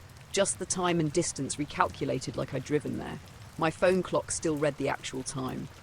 I tapped the GPS again. Same result. I tried restarting it. Same thing. The quiet outside my car felt heavier after that. The crickets and cicadas were silent. Even the distant hum of the highway seemed to vanish. I leaned back in the seat, trying to rationalize. Maybe a glitch, maybe the GPS signal was off. But I had a strong signal all the way out there, and it had never done anything like this. That's when I noticed it. A dull, circular glow hovered low in the sky, just above the tree line to my right. Not bright, more like a faint greyish light, soft edges, almost like a cloud that was glowing from inside. It didn't blink or move fast, it hovered. I squinted, trying to make sense of it, thinking maybe it was a reflection from the dashboard or a distant street lamp.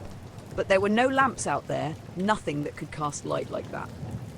I grabbed my phone to take a picture. By the time I had the camera up and focused, it was gone. Just gone. No flicker, no fade. The trees looked the same, the field looked the same. I blinked and double-checked the sky. Nothing. I started the car again, keeping my eyes on the horizon where I had seen the glow. The GPS returned to normal after a few minutes of driving. But my pulse was still racing. I couldn't shake the feeling of having just watched something out of place, something that wasn't supposed to be there. The road stretched out straight ahead, cornfields on either side, nothing moving. I kept glancing at the fields, half expecting to see the glow reappear or catch movement at the edges of the trees. But there was nothing, just the soft yellow of my headlights cutting through the darkness, and the road continuing endlessly. I tried to focus on normal things, listening to the podcast, noticing the miles passing, watching for signs, but my mind kept drifting back to that light. I could still feel its presence in my peripheral vision, like it left some residual awareness behind. About 10 minutes later, I passed a small group of farmhouses. Lights in the windows, smoke curling from a chimney, nothing unusual. The normalcy felt almost surreal after what had just happened. I slowed down a little, as if checking the houses would somehow reassure me. It didn't. The rest of the drive was uneventful, at least externally. My pulse settled slightly, though I kept replaying the GPS jump in my mind. 20 minutes, I hadn't moved, and yet the car's device insisted I had. And that light, I still don't know what it was. When I got home, I parked in the driveway and sat for a while in the car, hands on the wheel. The street lights were normal, the neighbourhood quiet. I couldn't explain the time jump or the glow in the sky. I double-checked my watch, my phone, the wall clock inside the house. Everything agreed except that one moment on the GPS. I went inside and tried to put it out of my mind. I even went out later that night to check the sky from the backyard. Nothing unusual, just stars, a few planes, the distant glow of the city. Normal. But for days afterward, driving anywhere after dark, I couldn't shake the feeling of being watched or of something hovering just at the edge of vision. The sky felt subtly different, like the distance between me and the horizon had shifted just slightly. I haven't gone back out on that rural stretch at night since. Even thinking about it makes me tense. The world looked normal, sounded normal, but for that brief stretch, it didn't. And I know I saw the light and I know my GPS jumped 20 minutes ahead. Everything else just caught up. I left my apartment later than I wanted that night, around 10:30. It was one of those late September evenings where the air is still warm, but the wind carries a hint of fall. I was trying to clear my head, so I decided to walk through Lakeview Park.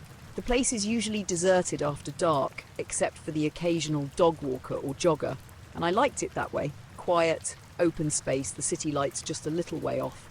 I had my flashlight with me, the cheap kind that barely reaches 10 feet, but it was enough to keep me from tripping over roots or benches. The paths were dry, the ground soft with fallen leaves in patches, and the street lights along the main paths cast long, muted shadows. I was half listening to a podcast, half absorbed in my own thoughts, when I noticed the usual sounds of the park. Crickets chirping, the occasional hoot of an owl, rustle of leaves from squirrels or raccoons. It was normal, comforting even. Then it all stopped. The birds stopped chirping mid-note. Crickets froze mid-chorus. The rustle of leaves ceased. I froze, walking mid-step, flashlight in hand. It wasn't a subtle quieting. It was absolute. The silence felt unnatural, thick, like someone had pressed pause on the night itself. I strained my ears, trying to find anything. Nothing. The wind, the occasional distant car, even the faint hum of the city, all gone. A low, uneasy feeling settled in my stomach. I felt like I wasn't alone, but there was no one there. I tightened my grip on the flashlight and started moving again, slowly, scanning the dark patches between the trees. Then I saw it, a small light, pale and soft, hovering maybe 15 feet off the ground. It wasn't bright, not a flashlight or a street lamp glow, just a faint, shimmering orb, moving lazily between the trees. It didn't blink, didn't make noise, just hovered. I stopped and pointed my flashlight at it. And it vanished. I spun the beam around the trees. Nothing. The path ahead, behind, to the sides. Empty. I called out, "Hello?" My voice sounded absurdly loud in the unnatural quiet. No answer, just the sound of my own breathing, fast and uneven. I took a cautious step forward. I told myself it was probably a reflection of a distant streetlight through the trees, or maybe a moth caught in the beam. But the feeling in my chest said otherwise. It wasn't just a light. It was deliberate, purposeful, aware. I could almost sense it observing me, studying me, moving with patience. I kept walking, flashlight scanning. The park suddenly felt different, claustrophobic even though it's open. The shadows between trees were darker than they should have been. I tried to focus on normal things, the swings, the benches, the walking paths. Everything looked fine, but I couldn't shake the impression that the light had reappeared, just out of the corner of my eye. I stopped again near the small pond in the centre of the park. Normally, I'd hear frogs or the occasional splash of a fish, but tonight, silence. Nothing. Even the leaves on the surface of the water didn't stir. My flashlight caught faint ripples, though, like something had just moved beneath the surface, but when I aimed directly, nothing was there. I started walking back toward the main entrance, faster this time, trying to convince myself it was my imagination. But then I noticed something strange. The streetlights along the path flickered, one after the other, in irregular intervals. Not enough to light anything differently, just enough to make the shadows stretch and compress unnaturally. Each time one flickered, I had the sense that the light was trying to hide something, or maybe reveal it, but I couldn't tell which. I passed under the old oak by the far end of the pond, and I could have sworn the faint glow hovered just above the ground to my left, between the trees. It was almost teasing, moving slowly in and out of the shadows. I swung my flashlight toward it again. Nothing. My hands were shaking now. I tried to think rationally. Maybe I was tired, or maybe the brain does weird things in the dark. But I hadn't been walking that long, and I hadn't had anything to drink beyond water. My reflection in the pond as I passed made me startle. There was a flicker of movement behind me that didn't match mine, just for a split second. I spun around. Nothing. The rest of the walk felt interminable. Every shadow seemed too dark, every tree too still. I kept scanning the area with the flashlight, but I didn't see the glow again. I half expected it to dart toward me, or to appear just out of reach. I told myself to calm down, kept muttering, "It's nothing, it's nothing," though my voice sounded weak even to me. When I reached the entrance of the park near the main street, I paused and looked back. The trees were normal again. The silence lifted. A car drove by in the distance. I even thought I heard crickets start chirping faintly. Whatever had been there, or whatever I had seen, was gone. I didn't stop walking until I got home. I double-checked the locks on my apartment door, even though I never worry about that. I turned on every light, every appliance I could, trying to convince myself I was safe. My apartment felt too quiet but normal, and I tried to fall asleep. I ended up staring at the ceiling for hours, replaying the walk in my mind. The weirdest part wasn't the light itself, it was the silence. The way everything in the park seemed to pause for just long enough to notice it, to feel it. It wasn't frightening in the usual way. It was subtle, insistent, like the night itself had stopped and something small and patient was moving through it. I went back the next day, mid-afternoon, to check. The park was normal, kids playing, birds chirping, dogs barking, nothing unusual. The trees looked like trees, the pond reflected the sun normally. I didn't stay long, I haven't walked there after dark since.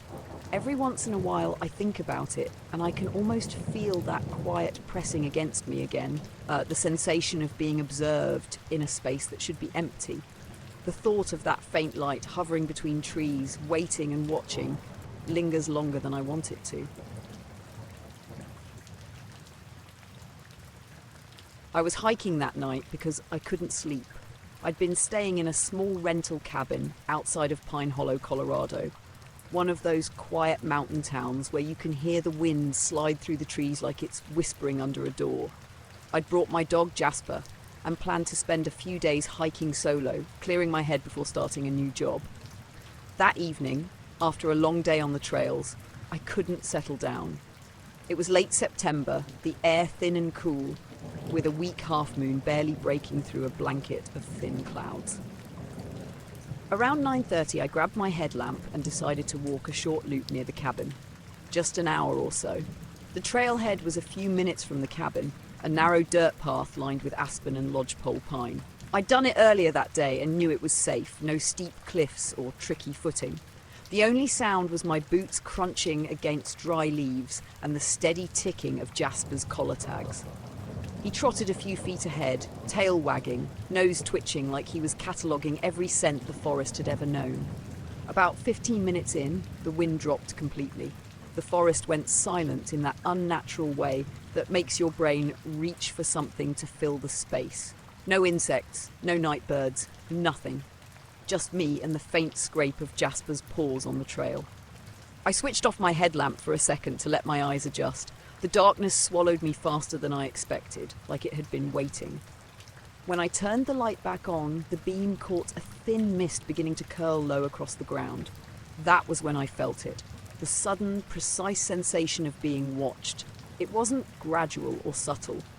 It hit all at once, like my body figured it out before my brain did. My shoulders tightened, and my breathing changed without me meaning to. I turned in a slow circle, scanning the trees. The headlamp threw long, shifting shadows that twitched when I moved. For a second, I thought I saw something between two tree trunks, something pale and still. But when I aimed the light directly at it, there was nothing. Jasper stopped walking. He stood rigid, ears pointed straight ahead, staring into the trees on the uphill side of the trail. I whispered his name. He didn't move. Then, without any warning, he let out a low, rattling growl I'd never heard from him before. It was quiet, like he was trying not to be noticed, the kind of growl dogs make when they aren't sure if they should bark or run. I crouched next to him and listened. There was nothing. No branches breaking, no footsteps, just the sound of my own heartbeat pushing blood through my ears. Then, as I panned the light across the trees again, I noticed something off about the shadows. They moved wrong. The trees were still. The air was perfectly still, but the shadows kept shifting, twitching in strange directions like someone was flicking a flashlight behind them. I blinked hard, trying to convince myself it was just my eyes adjusting, maybe the mist catching the light weird. But then I realized it wasn't just in one spot. Every shadow around me seemed to flicker. The whole forest was breathing just out of sync with me. Jasper started whining softly, backing up toward me. His tail was low, pressed against his legs. I turned off my headlamp for a second, hoping it would reset whatever weird optical thing was happening. Total darkness. Then, movement. Not big, not loud, but definite. Something shifted in the brush maybe 30 feet to my left. A dry rustle like fabric brushing bark. When I flicked the light back on, the beam landed on empty space. The ground was littered with needles and leaves, undisturbed. I swung the light higher. The trees were too close together, black against black. No animals, no eye shine. I told myself it was probably a deer, maybe a raccoon, but the hairs on my arms didn't buy it. We kept walking, slowly. I could feel the weight of the woods around me now, like the trees were leaning closer. Every sound I made seemed too loud. I'd gone maybe another quarter mile when I saw it again. Movement. Only this time it was on the other side of the trail, up on the ridge. My headlamp caught something pale sliding between the trees. too tall for a deer, too narrow for a person. It wasn't walking, it was gliding, like it didn't have to step over anything. The light shook in my hand. Jasper let out a bark, short, sharp, scared, and then bolted backward, almost pulling the leash out of my grip. I shouted after him and managed to grab hold before he tore off into the dark. That was when I heard the sound. It started as a low hum. Not mechanical, not natural either. It came from everywhere at once, like the air itself had started vibrating. I could feel it in my chest, faint but steady, almost like pressure more than sound. The mist on the trail thickened, rolling higher now, swirling around my knees. I stood there, frozen, with Jasper trembling against my leg. The hum deepened, a single note held perfectly steady, and then everything around us lit up for a split second. A dim white flash that came from nowhere and everywhere at once. It wasn't bright enough to blind me, but it was enough to bleach the world flat. When it faded, the forest went darker than before. My headlamp flickered once, twice, and then steadied. Jasper's leash was trembling in my hand. He wouldn't move.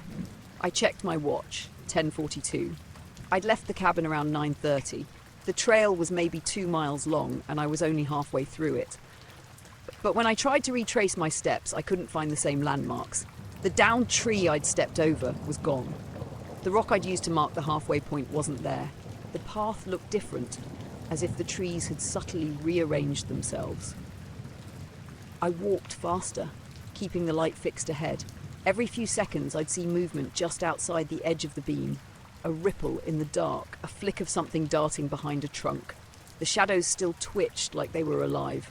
Once, when I turned my head, I thought I saw something lean out from behind a tree and then slip back in as soon as the light touched it. At some point, the hum stopped. The silence that followed was almost worse. It pressed against my ears. I could hear Jasper's breathing, my own heartbeat, the tiny sound of my jacket rubbing against itself. But nothing else. No night animals, no wind, just dead quiet. The trail forked unexpectedly. I didn't remember there being a fork. One path curved uphill, one downhill. I didn't even think. I just took the downhill one, figuring it had to lead toward the road. I must have walked another 15 minutes before I saw the faint orange glow of the cabin porch light through the trees. Relief hit me so hard I nearly laughed out loud. But when I stepped out of the woods, the air changed again. I could feel it. The mist had followed me almost to the yard. I turned around and aimed my headlamp back toward the trail. The light reached maybe 20 feet into the trees before the fog swallowed it. Something was there. I couldn't see it, but I knew. The same feeling, the weight of being watched, settled between my shoulder blades. I yanked Jasper inside and locked the door. My phone on the counter said 11:39. I don't know how. I hadn't been out there for 2 hours. My GPS app showed a blank grey line that stopped halfway through the loop, as if the phone had lost signal for a while and then suddenly reconnected. I sat by the window with the lights off, just looking into the trees. Every so often, I'd catch what looked like a faint flicker of movement between them, but when I blinked, it was gone. The mist lingered for another hour, drifting in patches across the yard. Then, slowly, it thinned and disappeared. Around 1 in the morning, Jasper finally relaxed enough to lie down. I poured myself a drink and stared at my boots by the door. They were damp, spattered with mud that didn't match the colour of the trail near the cabin. It was almost silvery, like wet ash. I wiped some off with my finger, and it left a faint metallic smell on my skin. I washed my hands 3 times. The smell wouldn't go away until morning. When the sun came up, everything looked normal again. The trail was where it should have been. No mist, no strange shadows. I walked it in daylight just to prove it was fine. And it was. Perfectly ordinary. Except for one thing. Halfway along, near where I'd first felt that sensation of being watched, the ground was flattened in a wide, circular patch, maybe 10 feet across, where all the pine needles and grass were pressed flat like something heavy had been resting there. I stood there for a while, staring at it. Jasper wouldn't go near. He sat at the edge of the circle and whined softly, looking everywhere but at the ground. That night, I kept the lights on in the cabin. I didn't hike again after dark.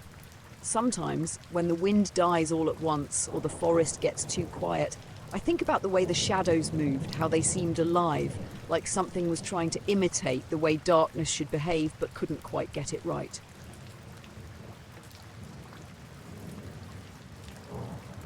I looked at my phone because I wanted to know how long I'd sat on the porch.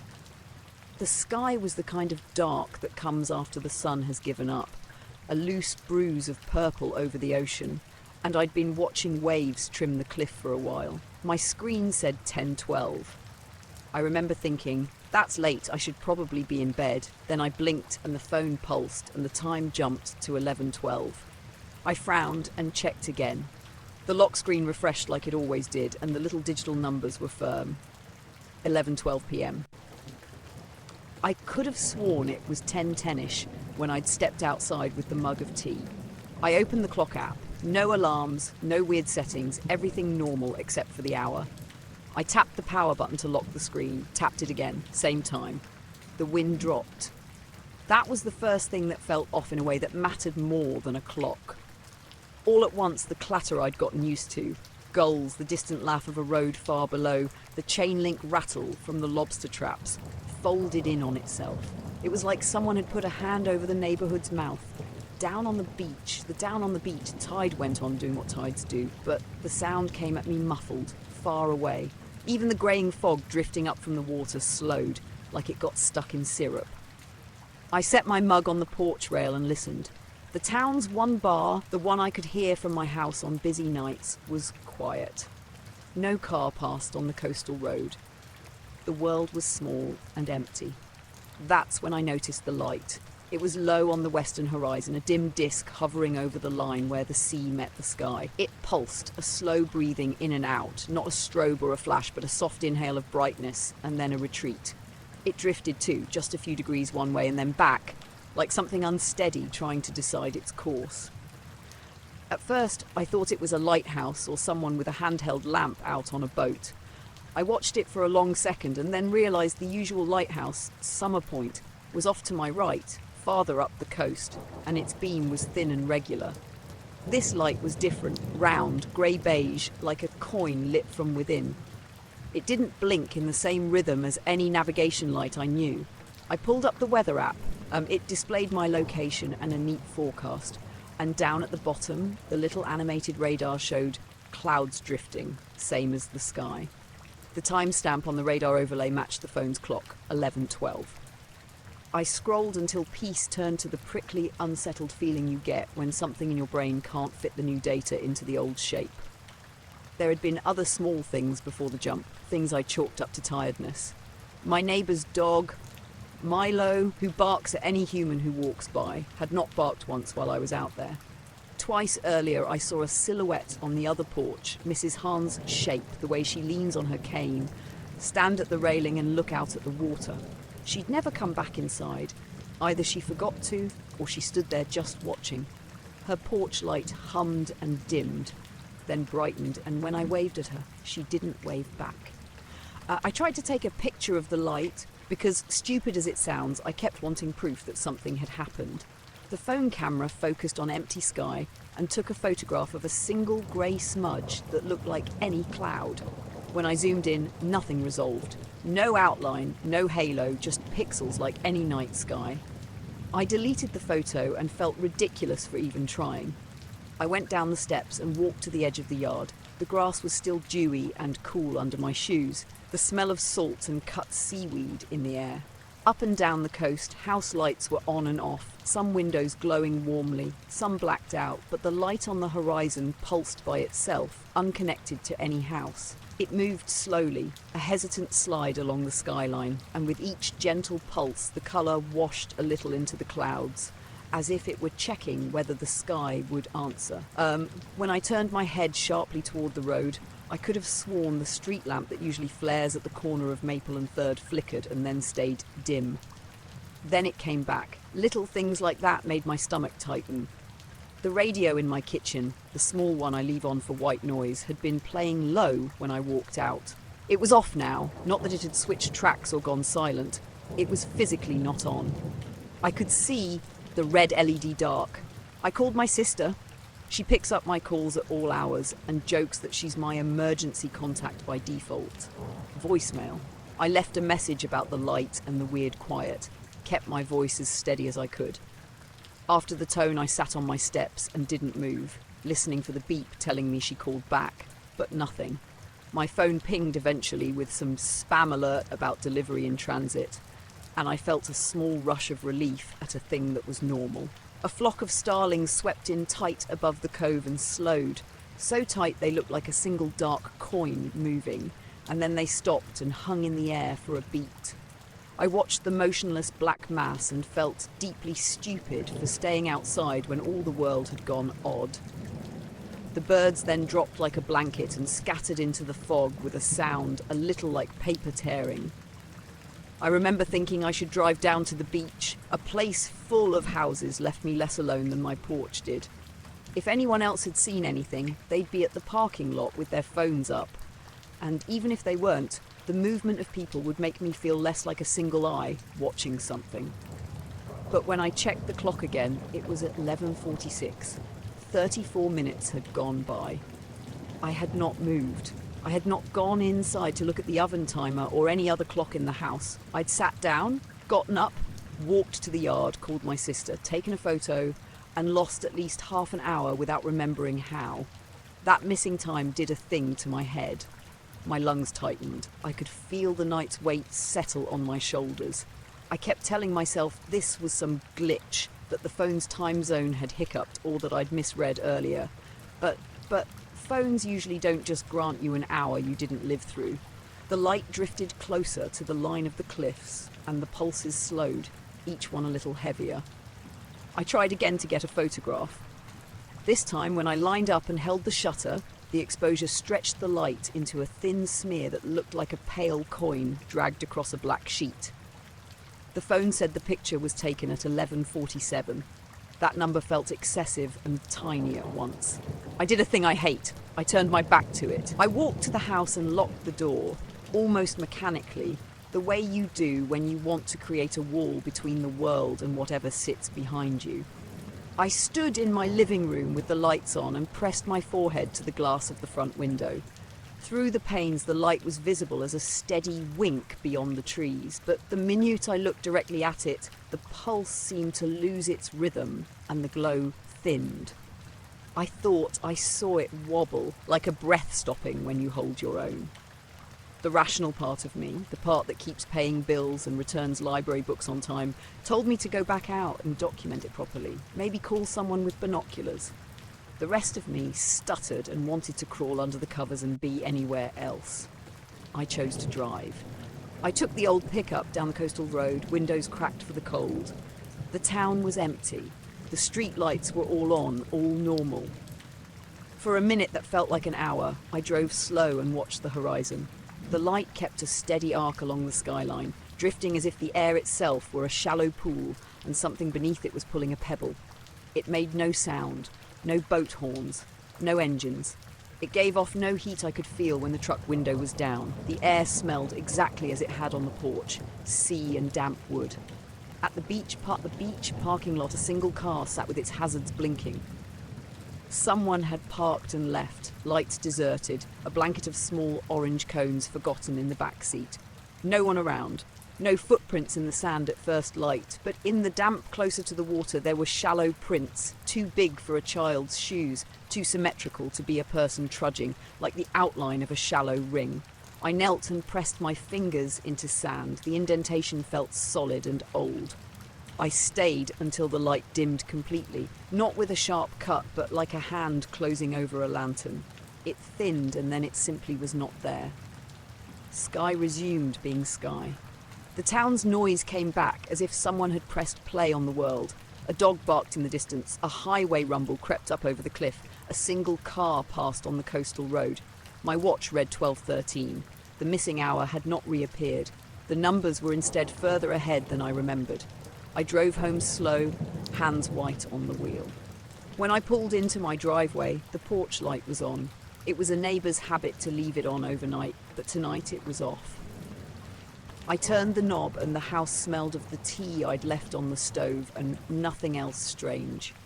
I made a sandwich I didn't really want and ate it standing at the counter while the kettle cooled, watching my phone like it might show me an explanation in digits. I told myself it was a thing of the night, of tired eyes and a stupid camera. I told myself that whatever the light had been, it had moved on. I reset the clocks. No, I didn't. You can't reset the things that creep into you without a tool, and I went to bed. In the middle of the night, I woke and sat in the dark for a long time, listening for the hush that had wrapped the town earlier, for the low pulse that felt like someone breathing under the world. There was only the usual town breathing now. A heater starting, the neighbour's car pocketed in the street. The memory of the light was not a story I could fit into neat boxes. It kept sliding at the edges, like a photograph that blurs when you rub it. The next morning, the tide had pulled back and left small puddles glittering in the sand. The parking lot was empty. I made coffee and tried to move through a day that had the ordinary weight of work and errands, but whenever I passed a window, I'd stop and look at the horizon, waiting on a dim pulse, a drift, something that might explain the hour that had been borrowed from me. Nothing came. At some point later that week, Ranger Collins walked the beach with his binoculars and told me he'd seen nothing unusual on his rounds. He smiled with that polite disbelief people who have known each other for years have, and I thought about telling him about the footprints in the sand and the car, I didn't. The word weird felt too flimsy and too loud under all the other quiet things. I don't know if the clock on my phone rewound for anyone else. I don't have a neighbour who noticed the sky bend in a way that I could show you. I only have the pictures that turned out like smears and the memory of the pulsing light drifting on the horizon like a distant heart deciding whether to beat. I had an hour that shouldn't have been added to my night and no good answer for it, so I settled into the small practical chores of life, paying a bill, mowing a patch of grass, answering emails, and let the oddness sit in my chest like a small stone. Sometimes, when I'm on the porch after a late shift or I can't sleep because the world won't stop moving in my head, I look out over the water. The horizon is often empty save for fishing lights or the far glow of the city. Once in a while, the air feels a hair thinner there, like someone is standing on the other side of the dock. I check my phone without meaning to. The digits are right, the world looks right, and still, that night lives folded up inside me, a single dim pulse I can bring back by looking at where the sky meets the sea.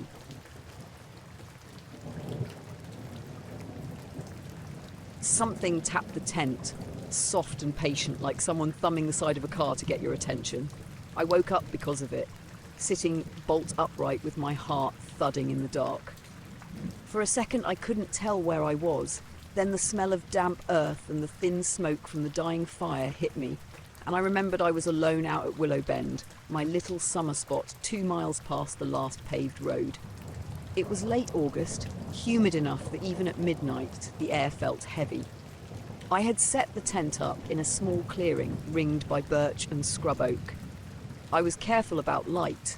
I'd put the headlamp on the floor of the tent but zipped the door shut, figuring the faint glow and the map of stars overhead were enough.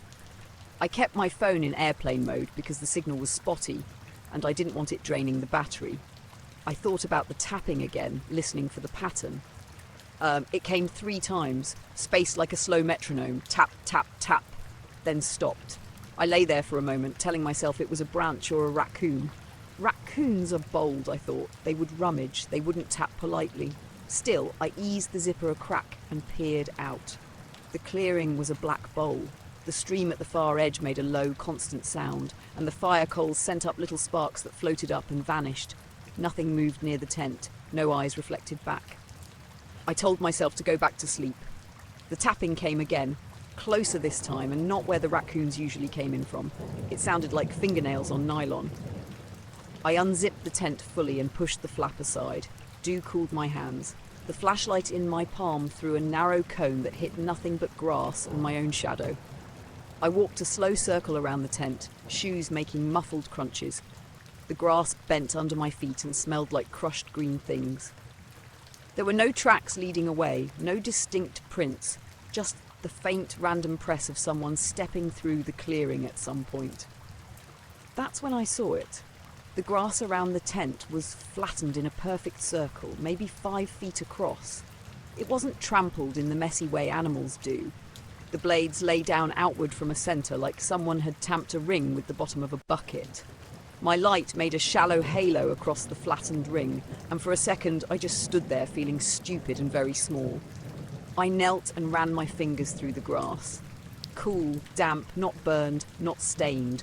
No smell besides the usual plant smell and the faint metallic tang of the river.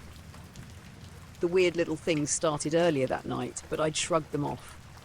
On the walk-in, a doe had stood at the tree line and watched me like she was considering whether to step into the clearing. She turned and walked away without a sound when I stopped moving. The fire had been strange too. When I fed it with small sticks, the flames would pick up and then die without any change in wind. I would poke the coals and they would flare up as if someone had breathed on them and then settle back. Once, while I was packing my dinner away, I looked up and saw a thin silhouette at the edge of the tree line. Not a person in any clear way, just a vertical dark that matched the space between 2 trunks. It held still until I blinked, then it wasn't there. After the circle, I stood and searched the dark again with the flashlight. I called out, "Hello?" because you always call out when you're alone and uncomfortable, though in my head I knew there was no one to answer. The sound